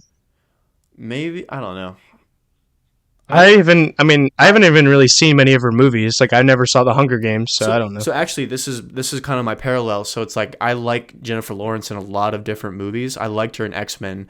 I liked her in fuck what is that goddamn. Oh, I hate that I'm blank right now. Perfect example. I like her in a lot of different movies. I think she's an awesome actress and she plays really cool characters, but I hated her character in The Hunger Games for the same reason. Like they made her a boring main Okay. character. Well, it's just like they're just like boring. Like I'm a badass woman. Like Exactly. That's what I'm that's saying. So great. I think that's the reason. So it's like I think it was just bad writing because like if Jennifer That's Lawrence played true. that Yeah. if she was in the Star Wars movie, I feel like it would be a similar kind of thing. She wouldn't have like that because like she's known for having like a pretty big personality and also like a pretty like badass personality in a lot of different movies that she plays in. Not like in the Hunger Games. Like I feel like the Hunger Games, she's like really that's like her tamest character, I think. I see. Yeah. So I think that she Wait, would I have been was. boring in Star Wars too, just the way that they wrote that character. Yeah, honestly, because like yeah, like it has to be the writing. Like Because like it honestly wasn't that well written. Like if you like were to take away the legacy of Star Wars and this was like a standalone sci-fi thing, it wouldn't be that well received. I think it's either oh people are gonna no, be like, "Oh, I hate it but because this is not as good as the old Star Wars," and the diehard fans hate it, or it's like, "I love it because of the diversity or the whatever bullshit." Right? So it's like that's like your two avenues. right, but like yeah, and then that is so true. And like I share the same sentiment to nearly anything that's like Star Wars branded. Specifically like the Mandalorian. I'm like, guys, if you didn't know who Boba Fett was and all of his stuff, like this whole thing with like his revenge with like the dude in Jabba's palace, like this would probably just be some like random generic revenge story that you've seen in a billion different things. Well, It's I like thought The just the fact Mandalorian that was really well written because it almost like it was an independent story, but like it could stand alone on its own if it even if it wasn't because like it technically wasn't. I mean, obviously it's Star Wars, it's in the Star Wars universe, but it didn't like play off of like any of the tropes until like when fucking Luke comes out at the end. Obviously, you got to throw in the fan service, but I thought it was well written. that I was like, what the Yeah, that was dumb. fuck? But like, Like, especially the first season, like it was very well written. But also, I think it's because it's the pacing of a show. Like a good show is gonna beat out any good movie because you have the time and pacing to write a good story and it's continuous, as opposed to having to cram in a lot of shit in a 2.5 hour time frame. yeah, no, that's another big thing that the new Star Wars movie showed is that like it is very hard Yeah, to get an audience invested in 2 hours. For a whole story to complete. yeah. So Uh, Yeah, I wouldn't compare the two because like since it's a show, but like if The Mandalorian was a movie, it probably wouldn't be that well done either. No, but I still think that even in its state, like current state, like I still think it's really boring. Like the first season, even like I thought it was really bland. I thought most of like the action were just like it was just all variations of shootouts essentially. Um, and that's something I really love about the Clone Wars show I was talking about is that there's so much fucking variety. Like they pull out so many different things that like you never thought they would have been able to do. And like, I know that show has the advantage of being animated, and when something's animated, you can literally do anything you want. Yeah. But at the same time, like they took advantage of that because like you can do it. The only thing limiting you in animation is you and like what you are able to imagine. Because if you can imagine it, you can do it. Um, Well, it definitely but takes a lot more creativity. I think like you can. Yes, and like that's the other thing about Clone Wars. And like I know you haven't seen it, but I really want you to. Is that it's so creative. Like all the ways they do the action and the actual like way they visually tell the story and stuff like that. It's good art. Like the other reason why it still sticks with me, and it's still my favorite like Star Wars thing to this day. You know, because like most of the regular movies I don't really care about anymore. Yeah. But that still sticks with me just because, like, the Clone Wars show is because it's so artistic and it's just such a well crafted like piece, you know. And like I know I'm talking about a show like for Cartoon Network that's made 2003 to sell toys, but I don't really I don't care. Like it's good, and if it's good, it's good. Yeah. I think we need another like age-defying piece like Star Wars, and you could argue that Stranger Things right now because it used to be, I guess, Harry Potter. Yeah, Harry Potter was kind of like that. But there was still like a bunch of people that were like, you know. Yeah. But like Star Wars, I think like everyone loved. Um, what about like Stranger Things? Like I don't think that's up to par. I depend like the first season was obviously really good. I think it's hard to beat a really good first season of a show because obviously That's there's going to true. be callbacks and there's going to be more money involved and more bullshit involved. I mean, the last season was kind of like I didn't mind the last season, but like I said, I think like it's hard to do that. It's hard to come up with award-winning concepts every single fucking season. But I know like it's the most like it broke Netflix. Like it's massive, even more than Um, Star Wars was when are they're you talking about the remakes out. season that just came out? Yeah, Yeah, I started watching up until like I got like a little bit into the third season, and then I just like didn't really care, and I yeah. stopped watching it. I thought the second season was boring. The third season was a little bit better, but it was kind of. I think this is the better of the two. I think this one is better than 2 and 3, honestly. Okay, yeah, Yeah, because like the first season is really good. yeah. Um, yeah, But I'm just saying, like in terms of impact, like culturally, Stranger Things definitely is at the top. Like I said, after like, can you name like you another really defining think thing that after though? Harry Potter? Harry Potter, there's like let me think. Hmm. I think it's Stranger Things. Like, Um, there's never been a piece of show or movie that's been as massive and has, like I said, it's culture shaping as what Stranger Things is now. maybe like wait, I got there's got to be something like I don't know, like I mean the Hunger Games I know is kind of popular, but obviously it wasn't to the same scale. Yeah. Twilight was too like divisive because of how I mean I've never seen them. I'm sure they're terrible, and I don't think that anyone would fault me for sharing that sentiment. Like I have no desire to watch them because I'm like They weren't as bad as I people said it was. I think it was one of those things where the fan base was so cringy it ruined them. Like, yeah, I mean, I think I've seen two of them, 2 or 3. The first one wasn't bad, really. Like it, I like I heard like watched it as a dude, not like lusting over the fucking hotness of the characters. So it's like I was just like it wasn't like it's an interesting concept, and I don't think the movie was that badly done. I mean, I haven't seen it in years. Like I don't know if I'll watch it again and be like, oh, this is really cringy. But like it really wasn't as bad as people said it was. It wasn't that I've good either, but it wasn't like it was just boring.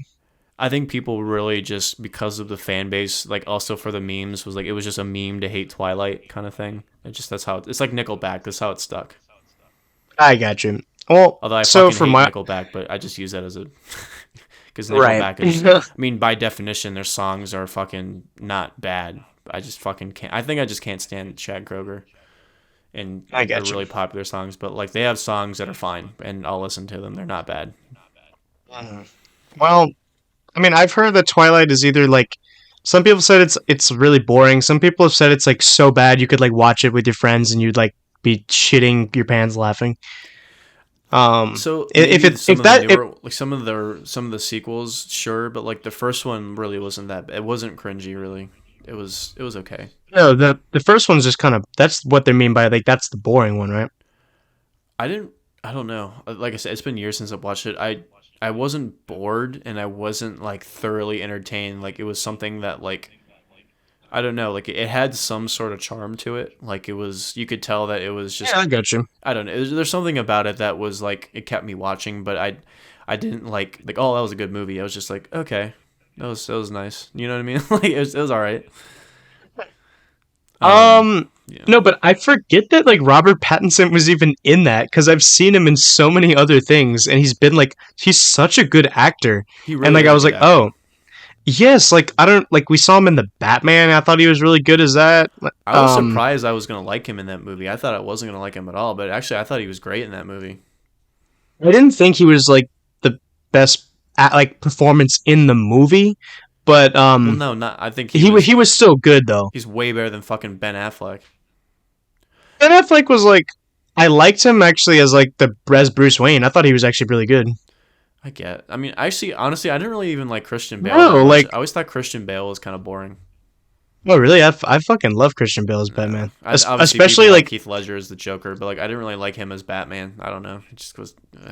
I really love him in the first movie because like I think Batman Begins is like the best of those three. Oh yeah, the origin that is a great one. Yeah, like See that all the movie pain he gets me went through. going. Yeah, that is like the most like motivational movie ever. Like the soundtrack, listen to that in the gym. Batman Begins, like the credits music, that shit is awesome. Um, but yeah, I love that movie. Like I love in the beginning when he's like training with like the ninjas. That's awesome. Yeah, that was fucking cool.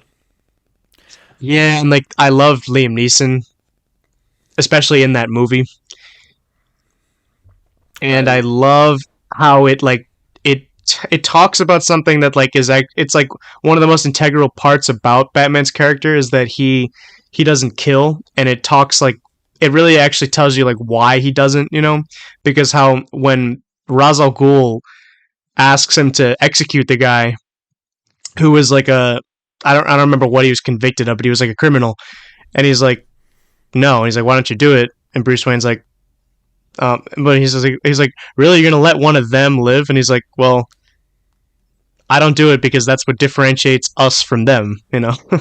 yeah. And I was like, oh yeah, that's a good way to put it. I also like the one with not particularly the movie. I just like the Bane's origin story where he has to escape that like pit prison. He has to climb out of it. Yeah, I mean, it was like shoved in the movie. I was Yeah. like, oh, that's how Bane was made. But I also um, like Tom Hardy a lot. yeah, I do. Oh, I really love Scarecrow. I must go back to Batman Begins. I love Scarecrow in that movie, Yeah. and I love the whole like fear motif. I think is really good. Yeah, I mean I think that's the number one premise of Batman is just like the illumination of fear as a society, and it's a big fucking reflection of us. Right, and like I love Batman. Well, because of that, like he's so like mysterious, and he's really morally ambiguous and stuff like that. And so is like the whole dynamic between Batman and the Joker. Because I love how in the Killing Joke when the Joker basically explains to Batman, he's like, Batman, you are no different than I am. Like you are just as much as a lunatic as I am. I had one bad day that happened to me where I lost everything, and I decided to share my pain with society and dress up like a clown. You had one day where you lost everything and you decided to dress up as a fucking bat. And yes, you do are trying to like you like you and you're like simultaneously sharing your pain with society in a different way, of course, but they're both like competing for the soul of Gotham, you know, and how I love how the Joker fucks with Batman because the Joker wants Batman to kill him, and he wants him to break his number one rule that like he's not going to kill anybody. And I love how he wants Batman to kill him because if because the Joker doesn't care about his own life, like he's a psychopath. Like that's why like when Batman like because Batman's not like number one advantage what he has against anyone is like his just intimidation. Like he's badass. Like he'll like I wouldn't want to go up against Batman. Like I would be scared shitless. Like I would be a pussy. But when he goes up against the Joker and starts beating the shit out of him to like get information, the Joker starts laughing. He's like there's nothing you could do. Like I don't give a shit if you're hurting me. It does nothing to me. You know. I love that. Yeah, I love their back and forth. They're like one of my favorite like hero villain conflict like combos. You know. I think the other thing appealing the other appealing thing about Batman too is like as ridiculous as the characters are just in their themes and just how like absurd life is. It's the most realistic thing that could happen in our lifetime of like things like we could see how things could get that bad and how there's actually these kind of people running around, especially in the last one with like someone like the Riddler. Like you get somebody Oh yeah, smart that enough to was like because everything is in a digital age, right? It's harder to get away with crimes in this age. That's why like you can't really think of any like super villains. Like there's just like terrorist organizations, but you find out who they are pretty much in a couple weeks, or we fucking drone strike them, or we catch them and kill them, or they kill right. themselves. Like that's pretty much as close as you get to a super villain is like a terrorist cell or a fucking guy that controls one, right?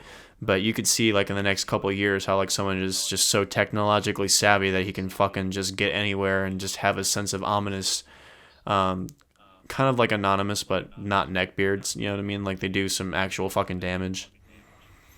Yeah, and like I thought, even Heath Ledger's Joker, I think, was kind of like that. Like he's kind of honestly realistic because you just feel like you could just turn around and he'd be like right there, you know. Yeah, the only Especially realistic like you said problem. in the Yeah, the only oh realistic well, problem is like the amount of people it takes to pull that shit off. So it's like there's gonna be a fucking leak. Any like you can't like have hundreds of people at your command flawlessly, and the police can't do anything. You know what I oh mean? Like, yeah, definitely, yeah. but yeah, I mean they're not. They don't have like superhuman powers or any of that shit. It's just technology is so great, especially with Batman stuff. So it's like if that ever gets to that point, I could see it going down like that. And obviously it's super dystopian, which we're definitely going down that road. So it's Yeah. gonna be inevitable anyway. It's that's what's kind of scary about Batman. Is like you look at this shit and you're like, fuck, dude, like this could happen like 30 years from now.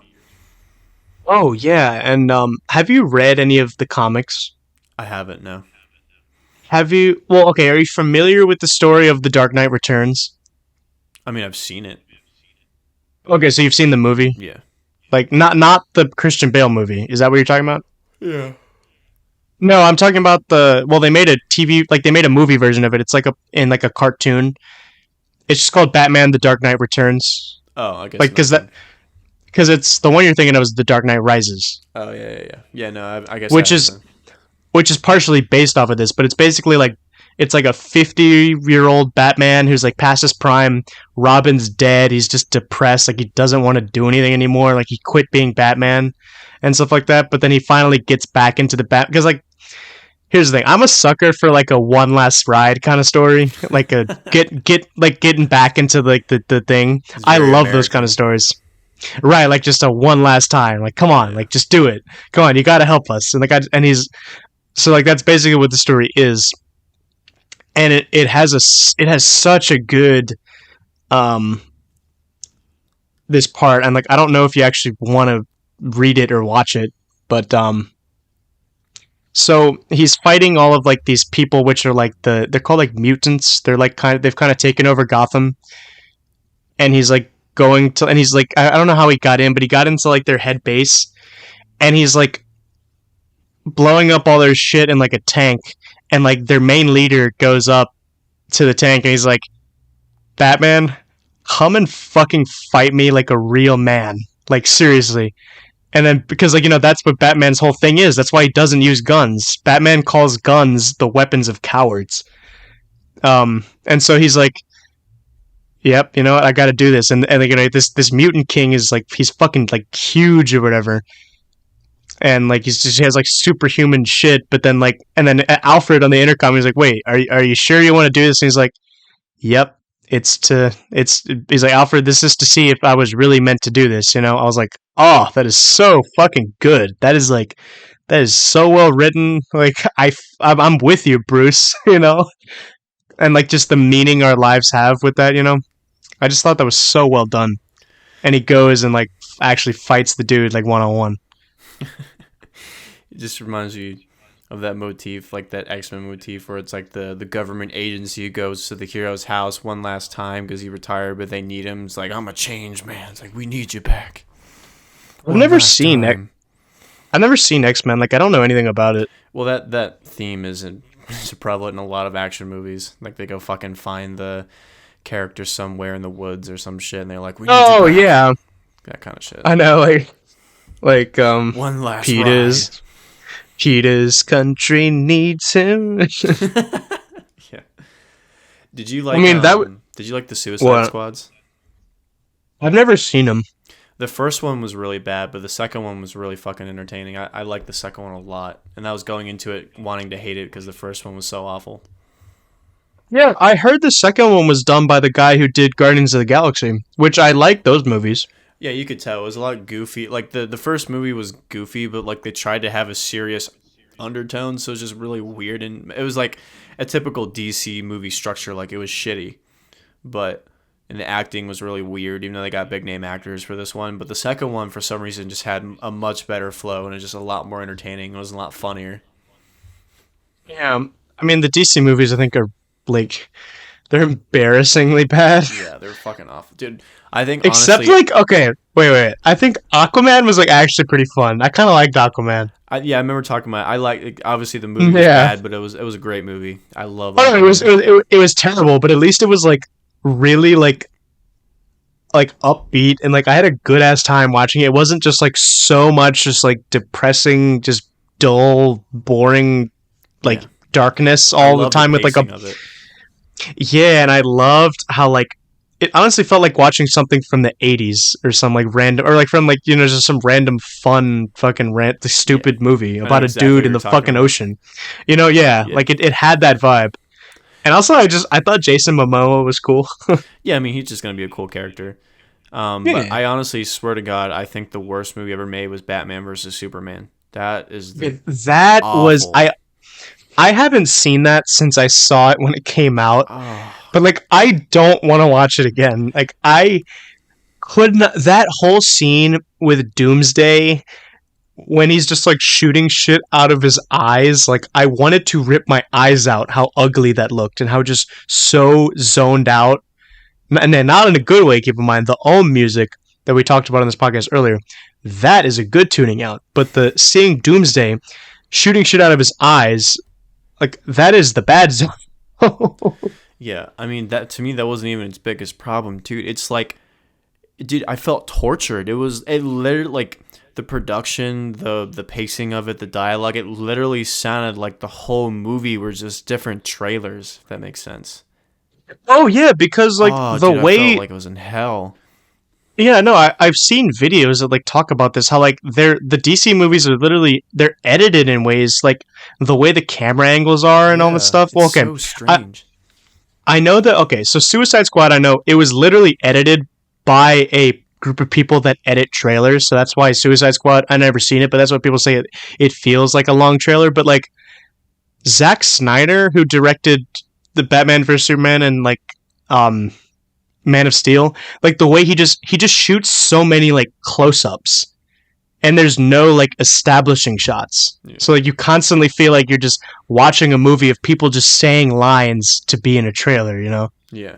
And that's what it felt like. I was like, dude, when is this going to end? And it was a long it was like what, like 2.5 hours, 3 hours? It was a long fucking movie. I was like, how did they manage to make this 3-hour movie a whole fucking trailer? It's like, dude, I literally felt like time was slowed down. Like it was Oh, dude, it was such a weird experience. Like I've never watched. I've watched a lot of bad movies and movies that are shitty and long movies that are shitty, but like I've never felt like that inside watching a movie. Like, dude, like did I die? Like, am I in hell? Like, I literally thought like something happened to me, and I'm watching like something Am I not in this in dimension. I hell? was like, what the fuck, dude? I was like freaked out for a Right. second. I'm like I literally was like, did I die? Like, what the fuck? It's like it felt like a dream. I felt like I was watching a shitty movie in a dream.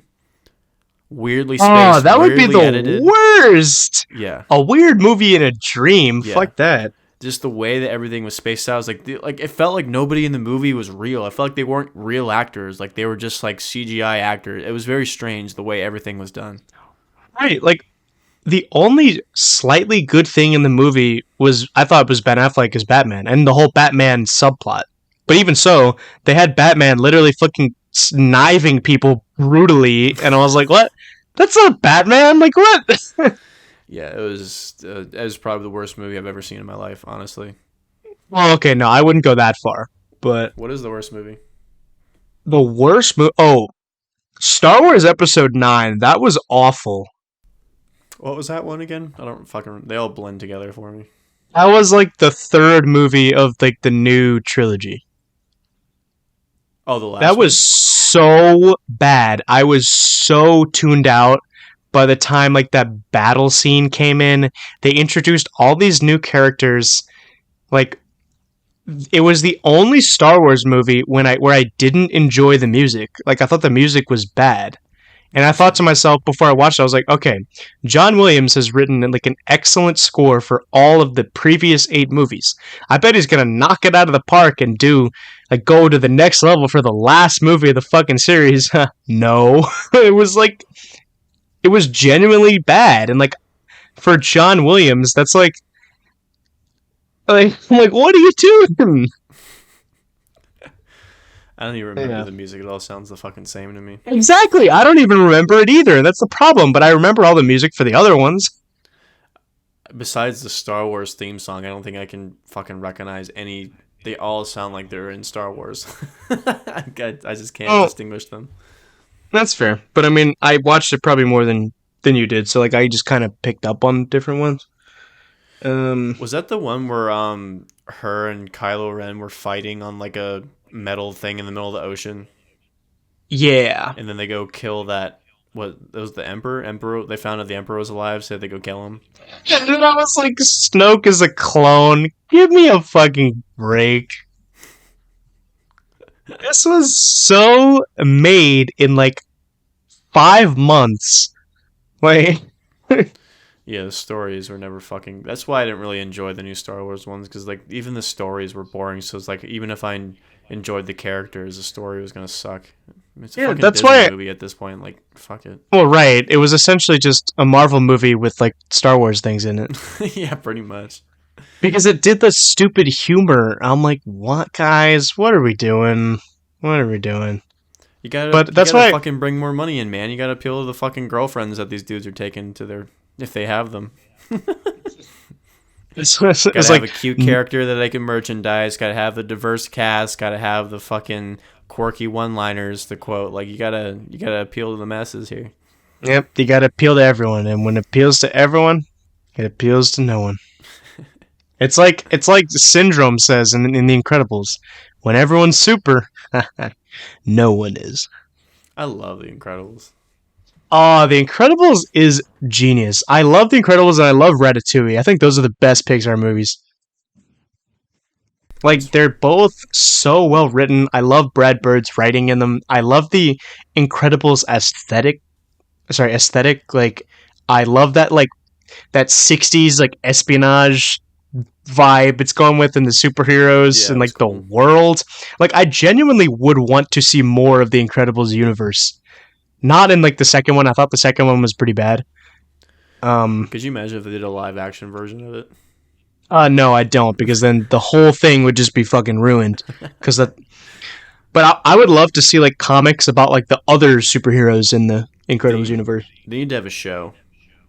That would be cool. I would watch that. Yeah.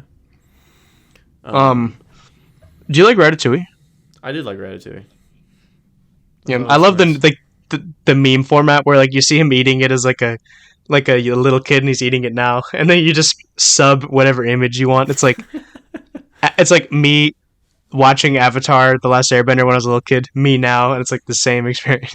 Yeah, it's weird because it wouldn't be a movie that I generally like. Like I could give a fuck about cooking, and I sure as fuck don't care about rats. So I know, and it makes it so interesting. yeah, Like it's so entertaining. Like there's no action, but like it's so fun to watch. It's such a good movie. yeah, and I think that's a testament to like if it's a well written story, no matter what it is, like you can take something as mundane as cooking and mundane as rats, and then make a cool story out of it. And there's no like, you don't have to have some fucking underlying theme or some fucking like major action or some gay pandering shit to fucking distract people. Like it's just a well written story for kids, and it's for kids. It's like you don't have to have any cussing in it or anything like shocking. Like it's just a well written story. Yeah, I'm like, can they go back to making kids movies like that? Yeah. Well, I haven't seen Minions: Rise of Gru yet, but I really Fucking want to. minions. I I fucking love Despicable Me. I mean, I don't think it's as good as like the Pixar or DreamWorks movies, but like it's a well written movie. I mean, they definitely fucking milked that horse to death. Oh no, they like made every single person on the planet hate Minions like with a burning This passion. is really impressive. If you think about it. Like they wanted easy money so bad they made a whole generation of people fucking hate an animated character. That's honestly really impressive. I know, and it's a shame because like Gru, I think, is a really good character. Yeah. I've got it. I've got the Oh man. moon. Also, like the meme value in those movies has gone so high up. Like Dude, I love all of the memes now. there's this fucking trend that was really. It's like gentle minions.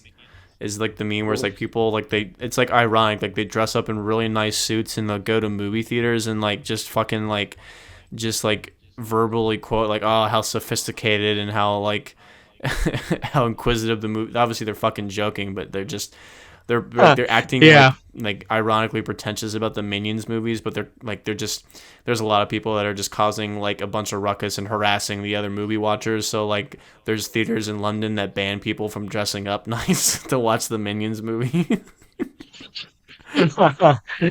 Stupid as fuck. The fucking Minions, man.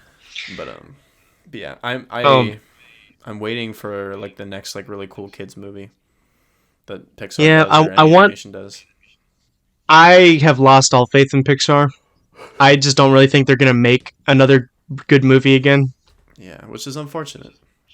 Yeah, I just think like they should just stop. I mean, like just start a new IP. Like it's just all these like new things I'm seeing from them. Like it's just not Pixar, and like it looks like some random like old DreamWorks movie. You know, Yeah. like it's not them. And I know it's because like all the people there aren't there anymore. But I'm like, you may as well just start a new thing. Like just move on to something else. You know. I think the problem is because like it just takes so much fucking manpower, time, and money to do this shit. So it's like Right. I don't know who would be a massive animation studio that would just be able to take on a task like that. Like there has to be one that's like in like something that like gets a Netflix movie or show and then they become super fucking popular and then become a massive animation studio and they start doing movies for a bunch of different people.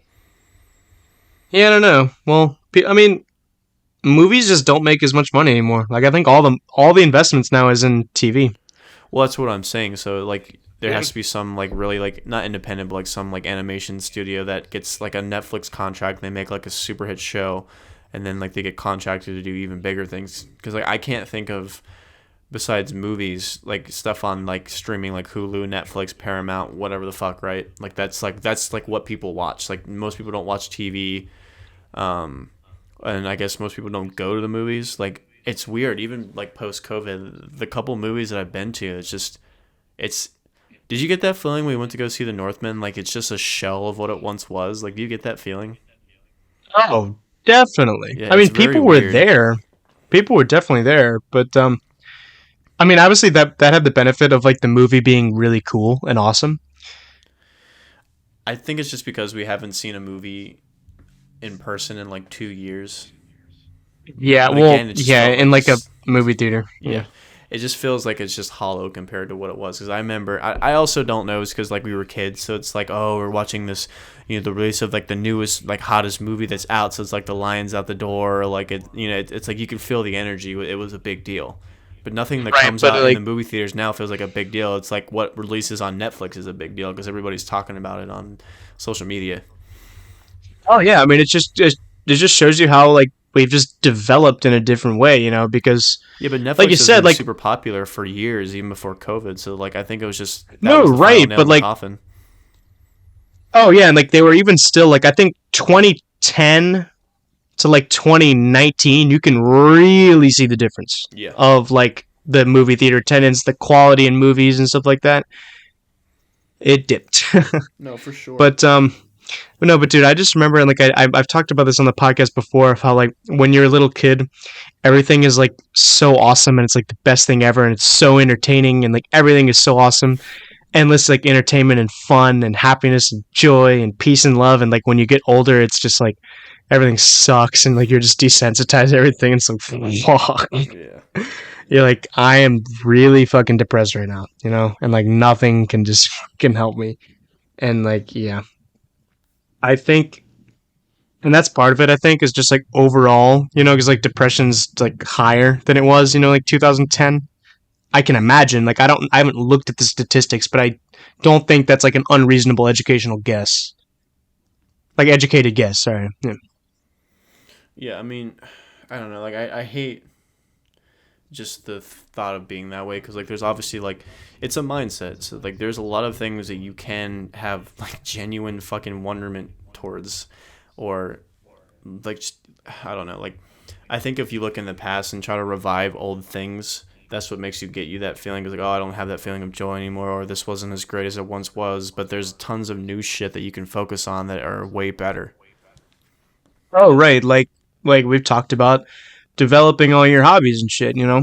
Because then like it lets you actually take all of the things that you learned from these TV shows and these movies, and lets you actually like apply it in a real situation, which I think is really cool, and something that um I still really thank a lot of like these creators and these people that made all of these TV shows and movies that I really liked when I was little, and how I can still apply that now.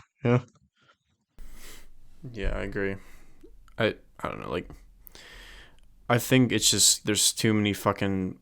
It's like YouTube, right? It's oversaturated, so it's like you have to sift through hours of nonsense to find things that are really cool and creative. Because it's Oh yeah, again like YouTube is not the same anymore at all. Like I think the golden age of YouTube was like the 20 like it was like the 2015 to like 2018 or something like that. After that, eh. I think it was a good age range. I think you can go a little bit older because there is a lot of really fucking golden old YouTube clips, even from like 2000, like I 12. wasn't. That was actually kind of just speaking it from my perspective because I didn't watch YouTube until 2015. So No, I know, but what I'm saying is like I think to me that is the golden age of YouTube. But there's also like a lot like because like YouTube just kept getting more popular as the years went on. So I remember like I watched YouTube at a very young time and like it was really popular, but like very few people. I remember like Ray William Johnson I think was like the first dude that was like he was making, and I could be completely wrong about this, but I think he was the first popular YouTuber that people wanted to be like and emulate, and because he was making a lot of money, he was I think the most popular YouTuber for a while back in the day. yeah, there was like him. I know Fred was really popular in that respect. Fred Do you came remember? after him, I think, though. Right, but Fred's still old. Like Yeah, no, I know. I would still put them in the same category. Do you know X Jaws? He was really popular. I think so. That sounds familiar. I also like there's He Shane Dawson, there's Nigahiga, yeah. there's Smosh, all those guys. Oh, no, okay. Out of all those guys, I think Nigahiga is like still really funny. I love his stuff. Yeah. I think he's funny. Smosh, I don't think is funny. Yeah, I can't stand Smosh. Shane Dawson is really annoying, but like Nigahiga, I think he's good. I love his videos. Yeah. Also, there's got to be more. Oh, Angry Joe has been around for a really long time. Angry Joe. Angry Joe he makes me piss my pants sometimes when he goes on like rants about certain shit. Yeah. Yeah. Yeah, I I forgot about that don't. guy. But yeah, that 2015 to 2018, yeah, it was just what's I don't know if I've ever talked about this before, but I remember like that. So like when I graduated high school, all the way to 2018, like when 2018 happened, it fucking just I feel like my life just got worse. Or just like that's like when Mm. like things got good because I chalk it down to like 18 was a weird number because it kept coming up as the worst time. So it's like I broke up with my girlfriend at the time on like God damn it, what was it? It was her birthday on the 18th, I think, of June. And I think July 18th is when X Ah, died, the shit. rapper. And then, like, we broke up, like, the following month on the 18th. So it was like that year, Ah, 18 just kept, it fuck. was like my demon number or some shit. So, like, after that time, it just shit went downhill. That's why I always tell, like, I say it as a joke, but it's fucking true. People are like, when did your life, like, go downhill? I was like, when X died. Oh. Dude, I remember when that happened. Like at first, I thought it was like a meme. I didn't like think it was real. It was But then surreal. okay, that's the thing now. When you see anything news related on like memes, like you're on Instagram, like you're always gonna be like, wait, is this real or is this not? Like, what? Yeah. It's strange because like there's a lot of people that I'm into and there's ones that like because I remember like I listened to his stuff before and a lot of his music was bad but a lot of it I really fucking loved and I had actually tickets to go see him because I've been to a bunch of metal shows but I've never been to a rap show and I still haven't been. I'm trying to find one that'll be good to go. Also never been It's to a weird comedy because show. like a lot of his music like isn't even rap. A lot of it was just kind of like he would just sing like some like sad songs and stuff like that, Yeah, I liked or a lot of like his sadder music. I mean, he was like the SoundCloud rapper. Like that was that style, and obviously there's probably people a little bit before him, but he definitely was the one that popularized it. He did a lot of dumb shit and a lot of really bad takes on stuff. But I mean, the dude was fucking younger than God. He was like what? He was 21 or 22 when he died. Like, dude was fucking oh young. yeah, shit, Like man. he didn't have time to make his mistakes. He got famous really fucking early and then just, lost his mind. But it sucks because like I was like really getting into his music heavily when he died. So I remember we were at dinner for my ex's birthday at the time at Olive Garden. And I just like took out my phone for a second and then just saw he died. And then after that, just my life went downhill. It's very strange. It was like a Oh, that's anti-synchronistic moment. But it's haunting. Yeah. yeah, it was another thing too. Is I used to do you know the sketch group The Whitest Kids You Know? You ever watch them? No.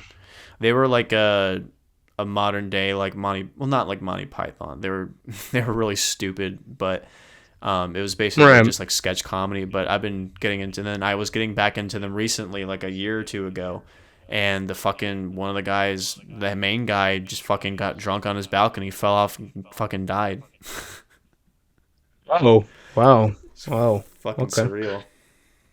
Dude, when you hear about all these like things like that, like this person, like I know that like I some people at the gym told me that like these people at like that went to Fairfax like high school or whatever, like they died in a car crash. I'm like, oh, that could happen to me, you know? Yeah, Like hearing people it's that die from crazy. school Yeah. or hearing people that die from Yes. school is fucking wild. I knew one of my friends in high school. He was like he had just gotten a job and he was basically going on track with his life. And him and his dad got fucking murdered in their house, and it still is unsolved. They don't know who did it. I knew another girl from school, and a couple of years ago, she was pregnant, and she was merging onto the highway, and a drunk driver fucking rammed her and killed her and the baby.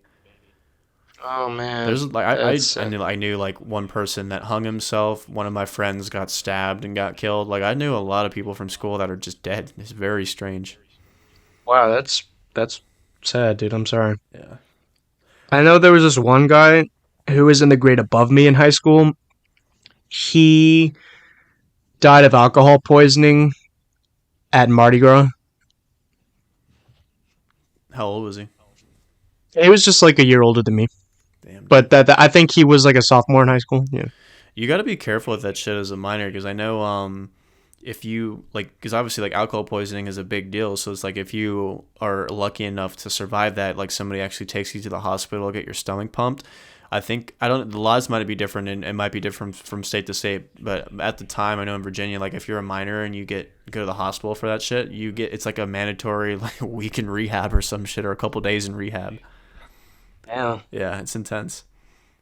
Yeah, man. Dude, the shit that happens in life, man. Like it's not easy. Yeah. I'm just glad that like I never knew like I wasn't really any close with anybody that I knew that I just mentioned, and I've never had anybody close. I've never lost anybody close to me yet, so that's good. And like my life, I've never been, involved in bullshit to endanger my safety, so I'm just glad that the path that I'm on is great. Yeah, same, man. Yeah, but like things like that, it's like you gotta be prepared, sometimes like if some like you said, if someone just got murdered in their house, like but yeah, I mean I don't really feel that way about here. I feel kind of safe, in Manassas. Well, at the It can same happen time, fucking anywhere, dude. I'm telling yeah, you. because you told me the story how like they found a body in like the Food Lion parking lot, right? Is that what happened? I don't know where it was. I think it was somewhere like it was by the dump. I think it was like a headless body wrapped in a carpet. There was like somebody in Oh Manassas man. got stabbed with a machete, and then dude, just the other day in Old Town, this dude got fucking jumped randomly by three people, flew him out to fucking fucking Fairfax. Dude had like a fucking punctured lung, bunch of bruises, broken ribs and shit, just a bunch of stab wounds. He survived, but just got jumped for no fucking reason. I don't even think he got robbed. Oh, they just kidnapped him. No, they didn't kidnap him. They just jumped him for no reason. But But didn't there's a you say lot they of took him to Fairfax or whatever? no. I'm sorry. The hot like they flew him out to Fairfax Hospital. Oh, I got you. I got you. Because it's like when you have a major Oh injury, they fly wait, you to Fairfax because that's like the big that hospital happened that at deal with it. that happened in Old Town. Fuck. Right by the train station, or no, not I'm by the sup- train station, by the one road that's by BB&T. What I can't, I'm blanking on the name. But it dude. was in Old Town. I'm supposed to go like to do something in Old Town like in Friday. Fuck. Dude, I mean, I go there all the time. Like, it's not that big of a deal. I mean, obviously, the guy was Well, by I know, himself, but and it was like, really late at night, so it's like you're not, at 8 o'clock at night when Old Town's packed, you're fine. yeah, okay, yeah, that's true. Unless Because like I somebody, forgot to ask. I didn't know what time this happened. no, it was late at night. But still, like, Oh, I got you. I mean, it just happens anywhere. Like, your house can get broken into, someone can come in and try to kill you, you can get shot, go in the grocery store. Like, it can happen. Well, sure. Yeah, definitely. Stay strapped, get clapped, bro. That's why you gotta carry. Yes, sir. That's why I work out. Just like the other day, the Indiana Mall, there was a shooting. Guy only got 3 people because he got popped by someone that was carrying. So get fucked. In what? In what mall? And it was in Indiana somewhere. Oh, okay. I was afraid you were gonna say fucking like Tyson Corner. Well, there was a dispute in like the Tyson's Corner parking lot the other day, and like a gunshot went off, and people fled the scene. But the news freaked everybody out because they said active shooter. But it was just a fucking argument, and then somebody's gun went off, and then they fled. That's all it was. Okay. In the like parking garage, but they made it seem like there was an active shooter in fucking Tyson's, and like freaked everybody out. Like, you fucking assholes. Yeah. They literally said Man. active shooting, Fuck. as opposed to just getting the full story first. That's Yeah, well, that that's shows the you news how for you. quick they are fucking ready to jump on. Like they're frothing at the mouth at the idea of a fucking shooting story. They want to be it's so sick. Yep. It's because I think it's just because they want money. Well, no shit. They're like, ooh, a shooting. Fucking get down there. We don't have the full details. That's okay. Just call it an active shooting. Like, fuck y'all. Do you think people also benefit about that when it comes to other certain stories, like a sexual abuse kind of thing, or like a Any fucked up story that gets a yeah, lot like of the views, of more course, yeah. fucked up, yeah, people are gonna be like, ooh, yeah. Yeah, of course, man. Fucking, that's just Yeah. how our media is. They love fear mongering. They love money. They love fucking creating a false narrative. Like, they love everything that's fucking retarded in this country. Like, the main reason why most people are fucking stupid is because of the news. If you really think about it, Oh, definitely. I think we've like, talked it's about their this fucking multiple fault times. for sure. Yeah, it's just too much. Like we don't we don't need that. Like it's just affected so much of like who we are as human beings. Like the constant exposure we have to everything. You know, Yeah, it's way too fucking much. But I don't know. Like, but I mean, there's also lots of positive things you can get out of it because like I can go on the internet and look at pictures of China. That's insane. Because like 100 years ago, I would you be able to look at what China was like without going there? I don't know. Maybe you could find a book, but that was like maybe. well, yeah, obviously there's silver linings, and technology can be way better than what it is now. It's just purposely not going to be, and it's just super slow. But then again, like you look every 10 years and you feel like in the grand scheme of things, innovations technologically get faster. But I don't know. I don't think like socially and economically we're going faster. We're going backwards. Well, technology is a scam, and so is democracy. Go be Amish then. I wouldn't go that far But yeah, because I fucking stupid goddamn fake news stories about shootings. Like really, oh my god, the kill world we yourself. live in is so like how do you even describe it? Like is it just overexposed? Is it cuz like I mean, I guess you could say fucked up, but that's obvious. Like I'm trying to think of something else that would describe it. So like in that case I would say overexposed, but also like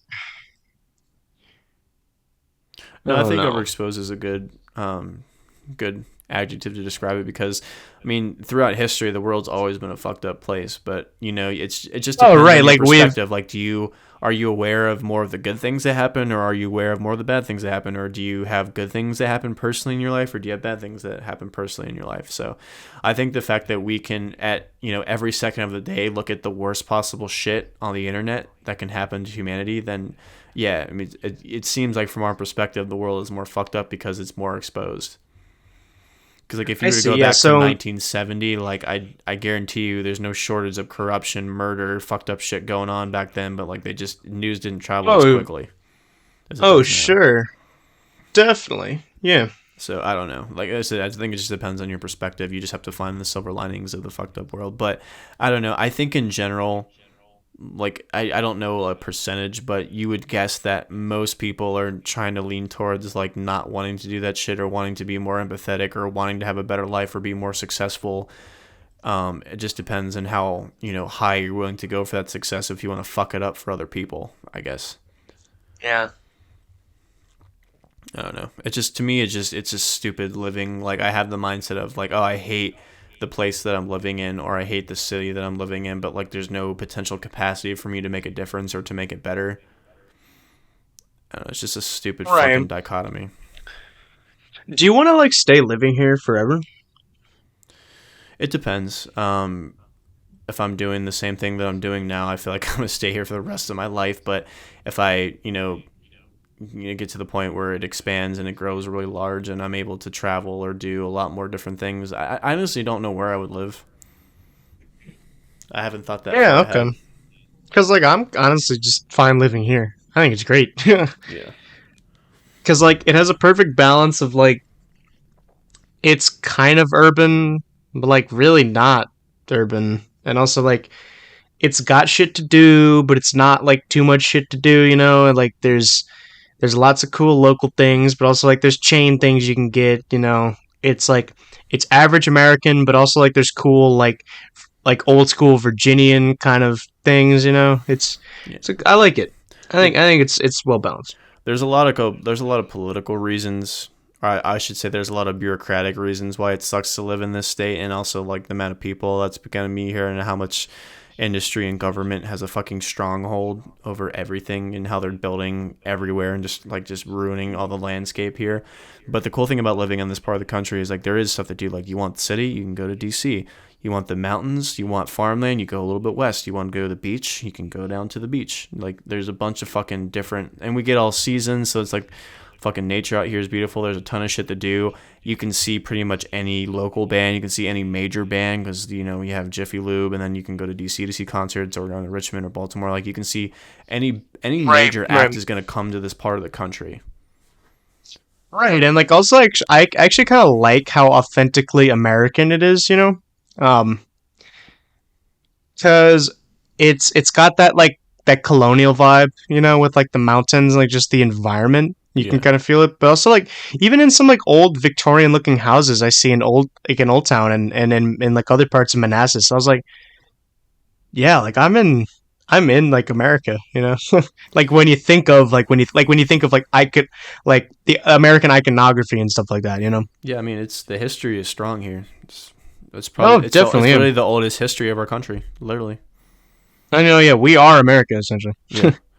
And that's why I think that to me this has like a charm of this place because I like being in places that have a lot of history and I don't necessarily like researching the history every now and again because I don't know this period of American history was just kind of boring to me anyway, but the fact that like you get to like be in the actual places that they were in or just just think of all the ghosts or all the shit walking by or just all the things that were is kind of nice or just how the fact of like this is literally the start of everything. So like you can tell like the state has a bunch. I mean, obviously not now because there's just so many people from other places. But like if you talk to people that have been from here for generations, like the Irish and the Scotch in the mountains, or the Tidewater people, the English people.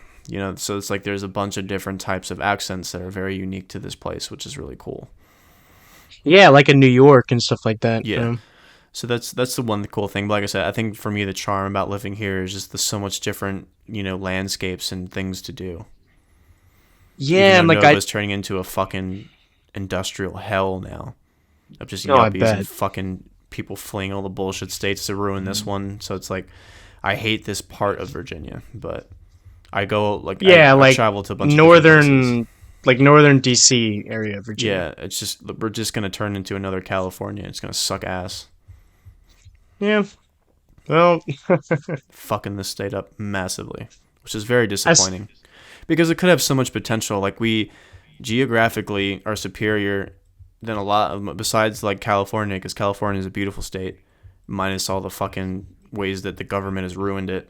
Um, well, naturally and also like the yeah, area of like where it is, yeah. yeah. Southern Oh, California is California. beautiful. That's like some of the most beautiful like places you could see on earth. Yeah. Like, yeah. So it's why it's disappointing, and like I wish there was a way to fix it because like this is the most historic fucking state in the country, really. Besides like all the other like like Boston or Massachusetts or just other fucking places up north. Yeah. Um well, I'm sure Boston's very gotten a lot different over time. I have no desire to go to Boston. I don't really have any desire to go to any real major American city anymore. I don't Because, mind like, them. well, it's It's all not the going to be. fact that I hate cities. It's just like specific cities. I don't mind DC. New York is kind of a headache, but it's I think New York has a charm to it, which is It's fine. But worth going to, I yeah, would but say. fuck Boston, fuck Chicago, fuck Detroit. The only reason why LA is cool is because like it's just you gotta go to LA. Oh, yeah, just because of all of, like, the culture and Everything, stuff down man. there. It's just it's a fucking fun time. It just is. Like as for all the ways that it's getting ruined, like it's still a fun time, which is something to I say. haven't I haven't been there since I was, oh, God, probably like 4.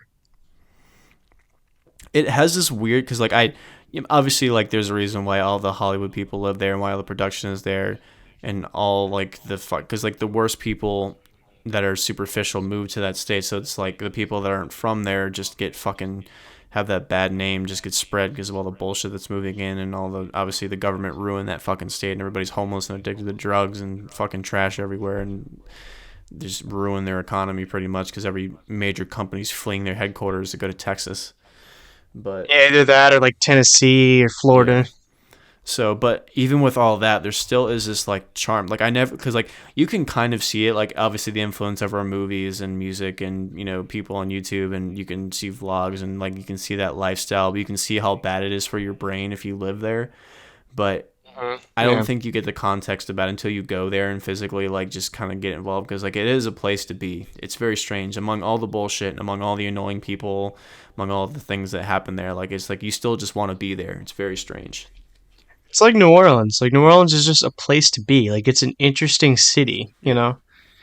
It's just got that aesthetic. Like, everyone knows that LA like valley aesthetic with like the palm trees, all the really nice houses and like the beaches, and like all the cool different kind of random places you can find. Yeah. Same thing with like New Orleans. You got everyone knows like the French Quarter, the jazz, the music, the food, and like the uptown aesthetic, and the like I said, the French Quarter, and like all the stuff. Yeah, and I can't wait to go there. Dude, I really want to Mhm. just, I really just want to like travel more. I think to me like that's like the missing piece. Like I feel like life is short to me, and that's what I want to do as opposed to waste money on buying things or just trying to chase bullshit. Like I just want to go and see a bunch of different things before I go. Yeah, man. Like I'm investing all my money now in for like my future family, my house in retirement, and also like buying, um, suits and stuff like that, and nice clothes. Suits. Well, right, because like I don't want to buy, I want to buy clothes that I can get a lot out of, and like they will actually be nice, and stuff like that, as opposed to just buying like random T-shirts. But like when you add it up, it like costs a shit ton of money. Yeah. And also like I want to pay, like you said, on things that are meaningful, like my guitar, my video making, my books, my traveling is another thing. Yeah, just the things that are like really meaningful, and like just things like that I enjoy doing. Yeah. Yeah, and I think it's a good thing to focus on because I think that's what makes people the most self-destructive is they don't find a way to express that emotion, so they have to overextend and think they have to kill themselves to achieve a goal to find this perceived happiness that will never come. Yeah, and it's sad. I mean, Yeah. But yeah, yeah, because it's traveling is definitely on there because I think like I want to gain more perspectives of things. Like I'm tired of looking at everything through like, second, third hand or like reading bullshit on the news that isn't true. Like I want to go places and experience things for myself so I actually have like a general basis of what I'm talking about. I'm tired of just like yeah, ugh. dude. Like when I went to Brazil, that was just such an eye-opening experience for me. Because it was just this whole world that like I didn't know existed. Like it was crazy, and like the fact that like I see all of these people and like the way they live their lives, if it was good, bad, like all this stuff, I was like, whoa, like this is how these people like wake up and like go to bed, and like this is what their understanding is. The one It interesting was, aspect that I yeah, never really thought about when it comes to like why more Americans are like arrogant and they don't have a great understanding of the just the fucking other countries on this planet that we share with. And it's because like the way that our work structure is, like the way we schedule our work week, and just the way that vacation times are, like let alone getting the time off of work. Most people can't even afford to do a vacation in their own state, let alone flying out to another fucking country. So it's like you talk to right. people, like most Europeans travel the world. A lot of people in Asia travel the world. Like they're always on. They have specific weeks off that they can afford. They don't have to be super rich to take luxurious vacations for most of the time. So it's like not that many Americans travel the world. Only like the ones that are fortunate get to be able to have the opportunity to do that. So I think that's really part of our detriment, and it's part of our fucking indoctrination. It's like why we just have the superiority complex because we just make up bullshit about other places, or it's like we don't have the understanding a first-hand perception until we go to other places and realize like, hey, this is actually different than what I thought it was being portrayed as. That's usually the narrative, like oh, Yeah, it's not as bad yeah. as they say. That's usually what happens or comes out of Americans' mouth as soon as they travel to some bullshit country, or they have some really pretentious spiritual awakening in other countries. Like I don't know. I think it's just a core to all of our bullshit. Is like we are not given the luxury of traveling as frequently as other countries do. Oh yeah, in other countries, I don't know for sure, but I can bet it's probably like encouraged. Yeah, because I mean, you can be as progressive or as conservative as you want, right? I mean, it's looking like more studies are like having a 40-hour work week isn't really efficient. It's only efficient if you want like a ruling class and a fucking working class, but like if you actually want to have efficiency or innovation or production or moving up, you need a fucking reset. So it's like, yeah, those other companies in Europe encourage that because you'll be fucking stronger when you come back, or if you don't work as much, you're not going to be as exhausted, and then your fucking numbers will be better because your employees are sharper. Like, there's a reason why they're cutting back on this shit, because they figured out, especially with COVID, that like you don't even need to leave your house for your fucking, you know, company to be efficient. Like, people can run shit from home now. There's a lot of people Oh that didn't yeah. even have a, like, there's companies that started in COVID that don't even have a fucking commercial building because there's no need Yeah. for it. Yeah. So Well, like it's just like that bullshit that we're just trained to believe is the only way that's, you know, life can happen, and that's why we're fucking arrogant and retarded now. yep. Well, also like if you go to Europe, like hardly anything will be open on Sunday. Yeah. Like maybe the like I know like they have to have like ERs open and stuff like that. And it's mainly the And Americans getting pissed about that too. It's like, oh, why are they not open at 8 o'clock on a Monday night? It's because they're fucking spending time with their family. You don't need to fucking, you know, eat ice cream at 8 o'clock on a Monday night. Like, chill out. yeah, right. It's like just because you don't have everything you want, that that's not a bad thing. And Yeah. also like just the fact that you can't have every single option you want in terms of food 24/7 is not a bad thing. Dude, I'm blanking on the page, but there's a page that's like it's dedicated to like Americans reviews and other countries travel things. Dude, it's so fucking funny the shit that they bitch about. I'd really like to see that. The Well, funniest one was like there's like a nude beach somewhere in Europe, and like this lady writes like, I didn't realize that nude beach meant that they were completely nude. This is very distracting for my husband. Like, what the fuck? yeah. What was it? Wait, what was I gonna say? I was gonna say something. Wait. Fuck. What was I gonna say? It was like the Americans traveling, all that stuff. Fuck. I can't remember. But either way, travel. It's very good. It's enlightening. Yeah, I honestly think it's a necessary part of life, and just for the reason of like you need to learn how other cultures do things. Because I Yeah. guess the whole point of learning anything, like you take the shit that other people do and you integrate it into your own thing, and then like improvise it and improve it Well, and yeah. just fucking progress and just move life at a normal fucking pace. Like, I hate this. I hate like the concept that like there's so much good shit out there, and like we're just constantly just super fucking just, it's so important for us to just never just grow. Like, we're just gonna keep redoing the same shit, keep living in cultural tradition, keep fucking doing the same things over and over again, expecting a different result. Like, it irritates me so much that like there is clearly untapped potential, and we deliberately choose not to use it. Well, no, cultural traditions is not the. I don't think that's the right word. I think it's just societal norms Or is a better way whatever to put it. whatever cultural thing that holds you back from change and innovation, because there's a lot of shit that we're not doing because it's part of whatever culture, right? Whether that's something scientifically involved or something socially or whatever the fuck. Like, I feel like you can't make a better excuse than culture. Like, if there's no other excuse besides that, like there's no reason for it. Uh, Like, if it improves efficiency, if it's a better fucking way, if it saves lives, if it doesn't actually have a negative consequence, but we don't choose to do it because of culture, like, it's just fucking stupid to me. yeah. Well, Like, I mean, the improving world a obviously needs to be fixed, and the shit we're doing is not working. So it's like, fuck. Why don't we try something different for fucking once?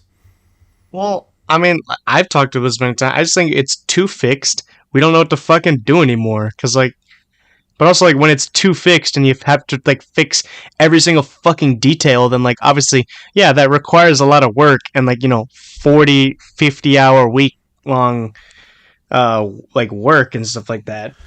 But You're you never gonna know, have a perfect society. That's not what I'm saying. What I'm saying is there's clearly well, I know untapped potential no, we deliberately don't use. that's not. I know that's not what you're saying. It's like no, it's the fact that like we've just developed so much. We're just having an existential crisis, essentially. I think so. I don't think like we're just developing bullshit. Like, we're coming up with Yeah, fake right. Because solutions there's to nothing to be problems. We're developed pandering. We're anymore. not we're not Right. actually doing anything. We're just here to fucking make these companies richer. Like, there's no, like, Well, You right. That's can't what think I'm of any other saying. motive Yeah. besides money to do anything in this fucking world, which is just ridiculous to me. Like this concept that we just have to strive for that, and we're just along for that ride. They won't do anything if it's not profitable or just fucking lucrative in any respect. Like I hate that so much. It obviously stifles innovation. It obviously makes more people dead. It makes more people more stupid. Like it fucking drives me crazy. And the whole world does not operate like this. And that's what's so Oh, yeah, you just irritating. mentioned that. Yeah. Yeah, it's just like there's we clearly like we can make very clear, simple, direct fixes that'll make life a lot better and be not that hard, but we just are not gonna do it because we're just fucking stubborn. It's so stupid. Yeah. Well, I just simply think that there's nothing more to do. So then, when it's not broken, and you try to fix it, you break it. What do you You think is know? not broken that people are trying to fix? What is not broken is the fact that we live in the nicest, cleanest, like most like the safest, like just like civilization ever to be created in humanity. Like when you really look at what it is that human beings really need to be happy and healthy, like we exceed that like to a billion. It's insane. Like when you actually look at like the bare bones things, like what it is we need as human beings to survive, which is basically just food, water, shelter, fire, and a purpose, which is I guess you could say is religion and stuff like that. And the fact like if you have anything that comes after that is okay, we've already done everything we need to do. Let's like that's how like the Greeks ended up doing philosophy and doing all this existential stuff because they had done everything already at the time at least. So that's how they started doing all that earlier. But it's just the fact that we as Americans don't really have a concept of like being in like immediate danger, I guess. You know, how like someone could be bombing something right next door. They could literally be like a people in these like three different factions shooting right outside your house, and like you have no idea if Yeah, like but not they're every gonna. country on Earth operates that way. There's millions of countries in Europe that are way more advanced economically and socially than we are right now, especially with the way that our government runs. Like, not everywhere is the fucking Middle East or the South America. Yeah, okay, but okay, dude, most of the world is the Middle East, India, and like the subcontinent Indian countries, Africa, like Yeah, no, I'm very fortunate that I've not born in any of those fucking places. What I'm saying is like right. it's a mistake to think that, and the same thing with the Greeks. It was a mistake on their part to think that they've done everything, and then they went to an existential dread. That's the thing. You never stop improving. You never stop going. Like until you're a fucking sentient, immortal being, you have much more to learn than just having a comfortable society with a little bit of problems. You know what I mean? Like it never But fucking that's like, stops. but like it's when we prioritize that, like being like comfortable and stuff like that, as opposed to like you know seeking the truth, so to speak. That's when everything goes to the shitter, you know. What do you mean? The quest to seek for the truth? Everything goes to the shitter. No, no, no, no, no. When the priority is placed not in the quest of truth, Oh. in like your like the safety and comfort and all that stuff and convenience, that's when everything is fucked. I guess like Because when I mean safety because and comfort, like that's just an innate byproduct of seeking truth or being more enlightened or engaging into a higher consciousness or being more technologically advanced in the right way or being more socially advanced, whatever the fuck, right? Like you advance to the point where like you don't even give a fuck about money, you don't give a fuck about murder, you don't give a fuck about pain, like you can fucking experience all that and everything at the same time, but just have that understanding.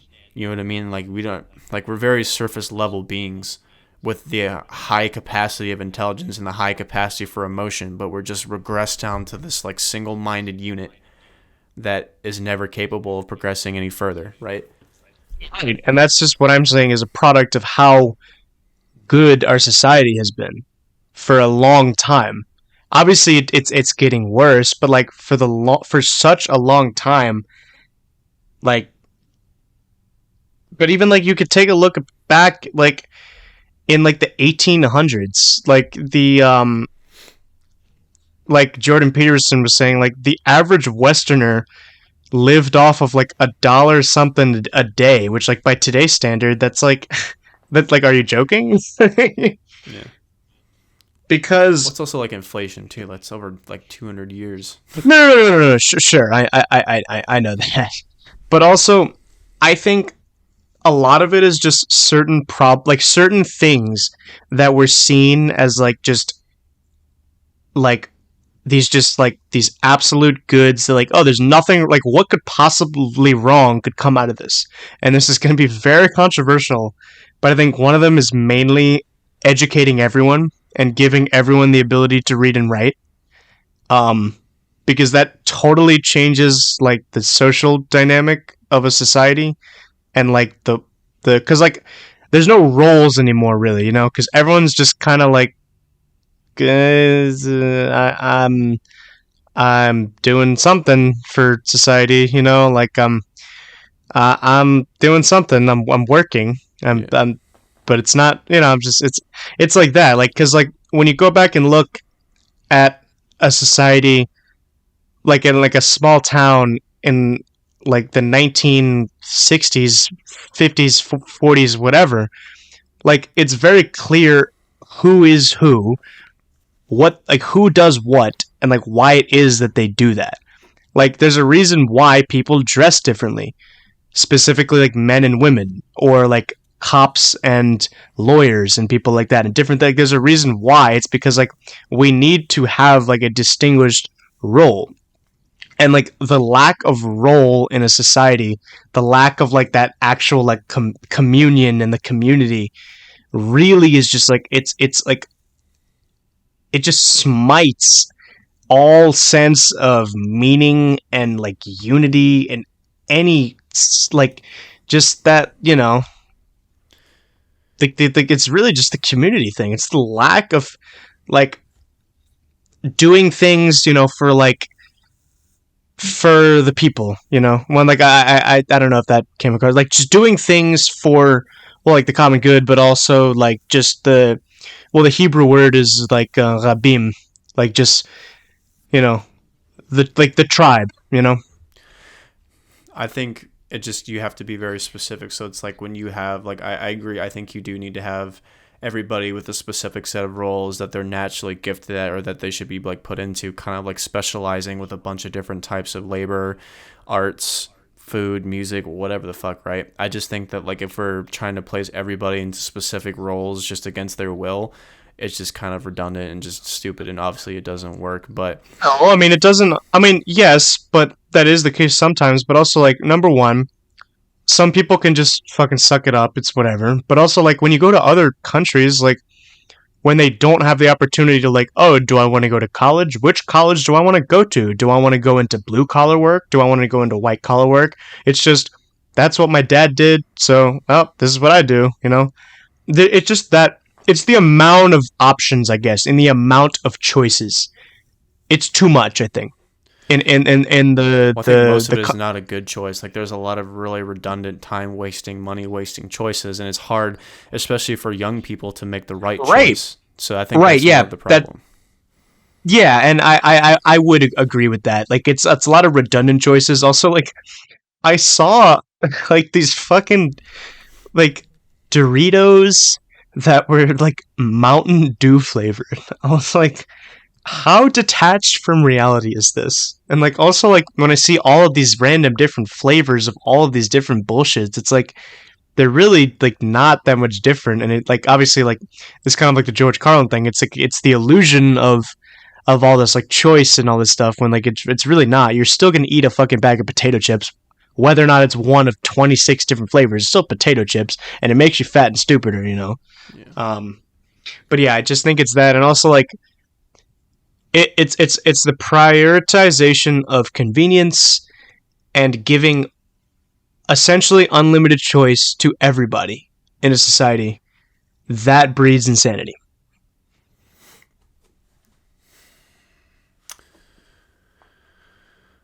I think I don't know. I mean, there's different types of insanity, and again, you can get millions of people to arguing back and forth of what is the perfect balance and what is the That role is supposed true. to be and what is the great economic thing you're supposed to do or what even is the right economic system to do.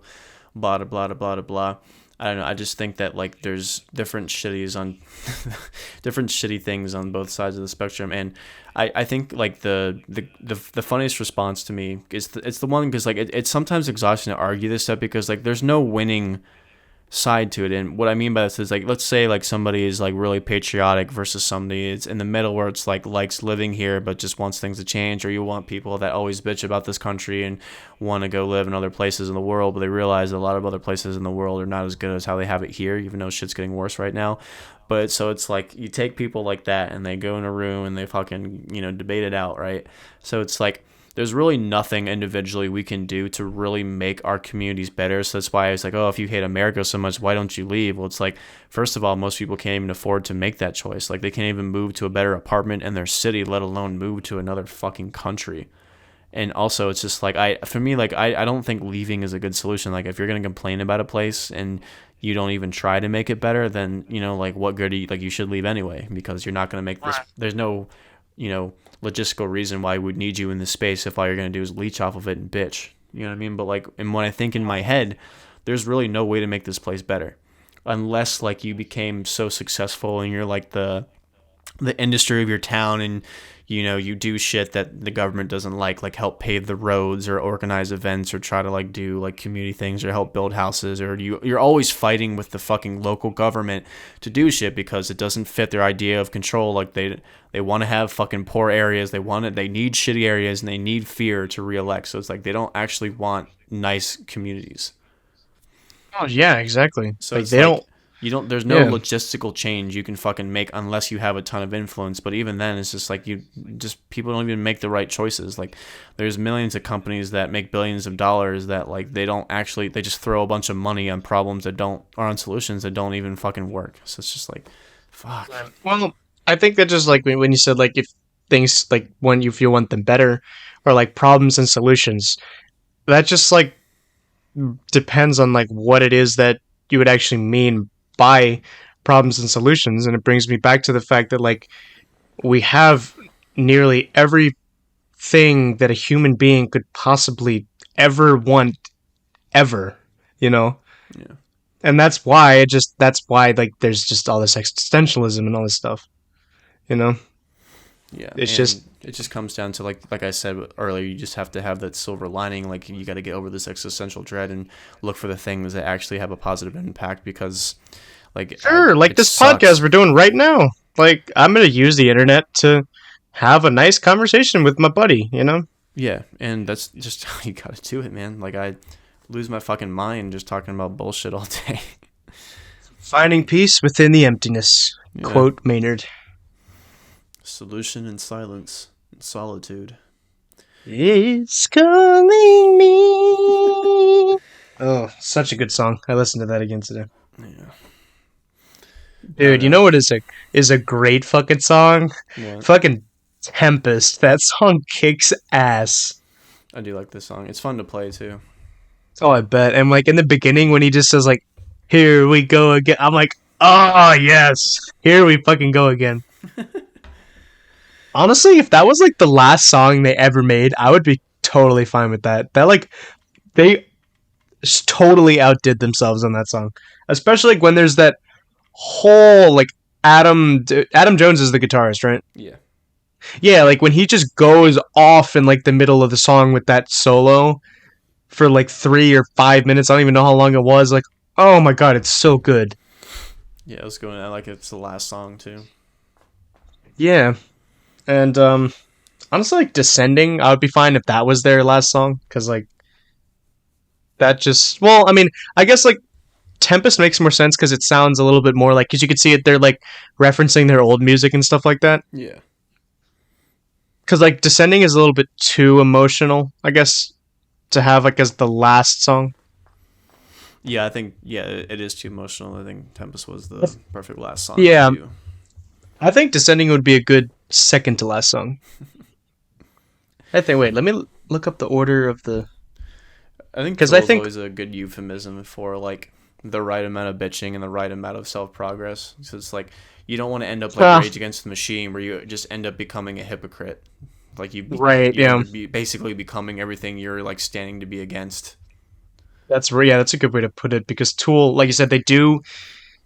I mean, I hate to say complain about things, but like they criticize things, you know. I think it's the right Um, amount of criticism. I mean, obviously, like it. I mean, it does come off as a holier than thou kind of feeling, but I don't think just by yeah, like obviously that's how he kind of comes off. But I think the more like you like listen to him talk and like interviews and just he's a little bit more down to earth and he portrays himself, especially just like with the stuff he does. Um, just like creating a like because most celebrities will slap their name on something and they don't like especially if they're famous for something else but like the fact that like he legitimately lives on a fucking vineyard and like he has a lot of passion for doing that shit as opposed to just like putting his name on a bottle and he doesn't really have too many PR blunders. The most you can really say is he's just kind of pretentious and that's about it, or that Tool's overrated or whatever the fuck, right? But yeah, I don't know. I think like yeah. I No, I think Maynard has some awful takes about certain things, but that's just me. But that's just it. Like that's where it stops. Like he just has like some weird takes on things, but like he doesn't do like stupid shit. No, like he doesn't piss me off. Like in terms of how celebrities go, he is probably like like you should be as a celebrity because he hates how like celebrities are worshipped and he hates his fans. Like he doesn't like he doesn't want people like like just saying everything he wants to hear. You know, like he's like, no, I don't need that. Like I don't I know just want why to. I love that so much about him. Like everybody always has that fake like, oh, I love my fans so much. You're my biggest supporters. Thank you for all this. And he's like, fucking shoot them with a paintball if they come on my property. Yeah. I No, fucking love that I mean, shit because they're the I worst, would dude. right. No, I mean, I would love to like just talk to him and like thank him for like how much like energy and like just inspiration he's like given to me through his music. But I'm sure it'd be like, yeah, fuck you. Like I'm sure he would say something like that. Yeah, But he probably like, roll yeah, his eyes. yeah, it'd probably be like, yeah, this fucking fag or something. Oh, it's Yeah, funny. But yeah, like you know, I in that song on Opiate where he's like, yeah, get that like Bob Marley wannabe out of here. yeah, him in the '90s, he was a lot more unhinged. Yeah. Excuse me. Yeah, Tempest is so fucking good. Calling Voices is just like, it's so good. I re-listened to like parts of 10,000 Days. I still think that album's awesome. I love 10,000 Days a lot. I that was like the Yeah, first couple, like the first songs I've ever heard from them got me into them, or like wanting to play bass kind of got me into that. So I always mm, hold up in a special place in my heart. right. I did tell you Vicarious was the first Tool song I heard, right? I think so. Yeah, I think Yeah, mine which was is Schism. still a good one. I still don't get the hype behind that song. Like, I mean, it's good, but I think it's it's just the bass riff. It's just such an iconic bass riff. even so. Like, I think there's even cooler and more iconic Tool bass, like fucking Reflection. To me, I think Like, that's 46 their and 2 best is their one. best one. Yeah, I think you can't go wrong with that. It's the catchiest, I think. Yeah. Um, yeah, but like, I think The Patient's a really underrated song on Lateralis. Yeah, I agree. Yeah. Oh, oh Oh shit. shit, I didn't realize that. Oh god, I gotta wake up at the fuck. Ah, Yeah, I think this is a fuck. good spot to end it. Yeah. I didn't realize Okay. this is fucking late. We gotta start doing this earlier, bro. Either that or just do it on the weekends, but I don't know if you can. I can. It just depends on the day. Alright, yeah. Well, this was fun. Yeah. Yeah. Yep. All Next right. episode is the 20th. I thought this was the 20th. No, this is the 19th. Ah. Well, you're It's in because for a the. treat for the 20th. We have no idea. Yep. Oh, so I'm gonna give you the recommendation, but it's a surprise. Can't fucking wait. Yep. All right, dude. Alright, see you, man. Bye. Deuces. Yep.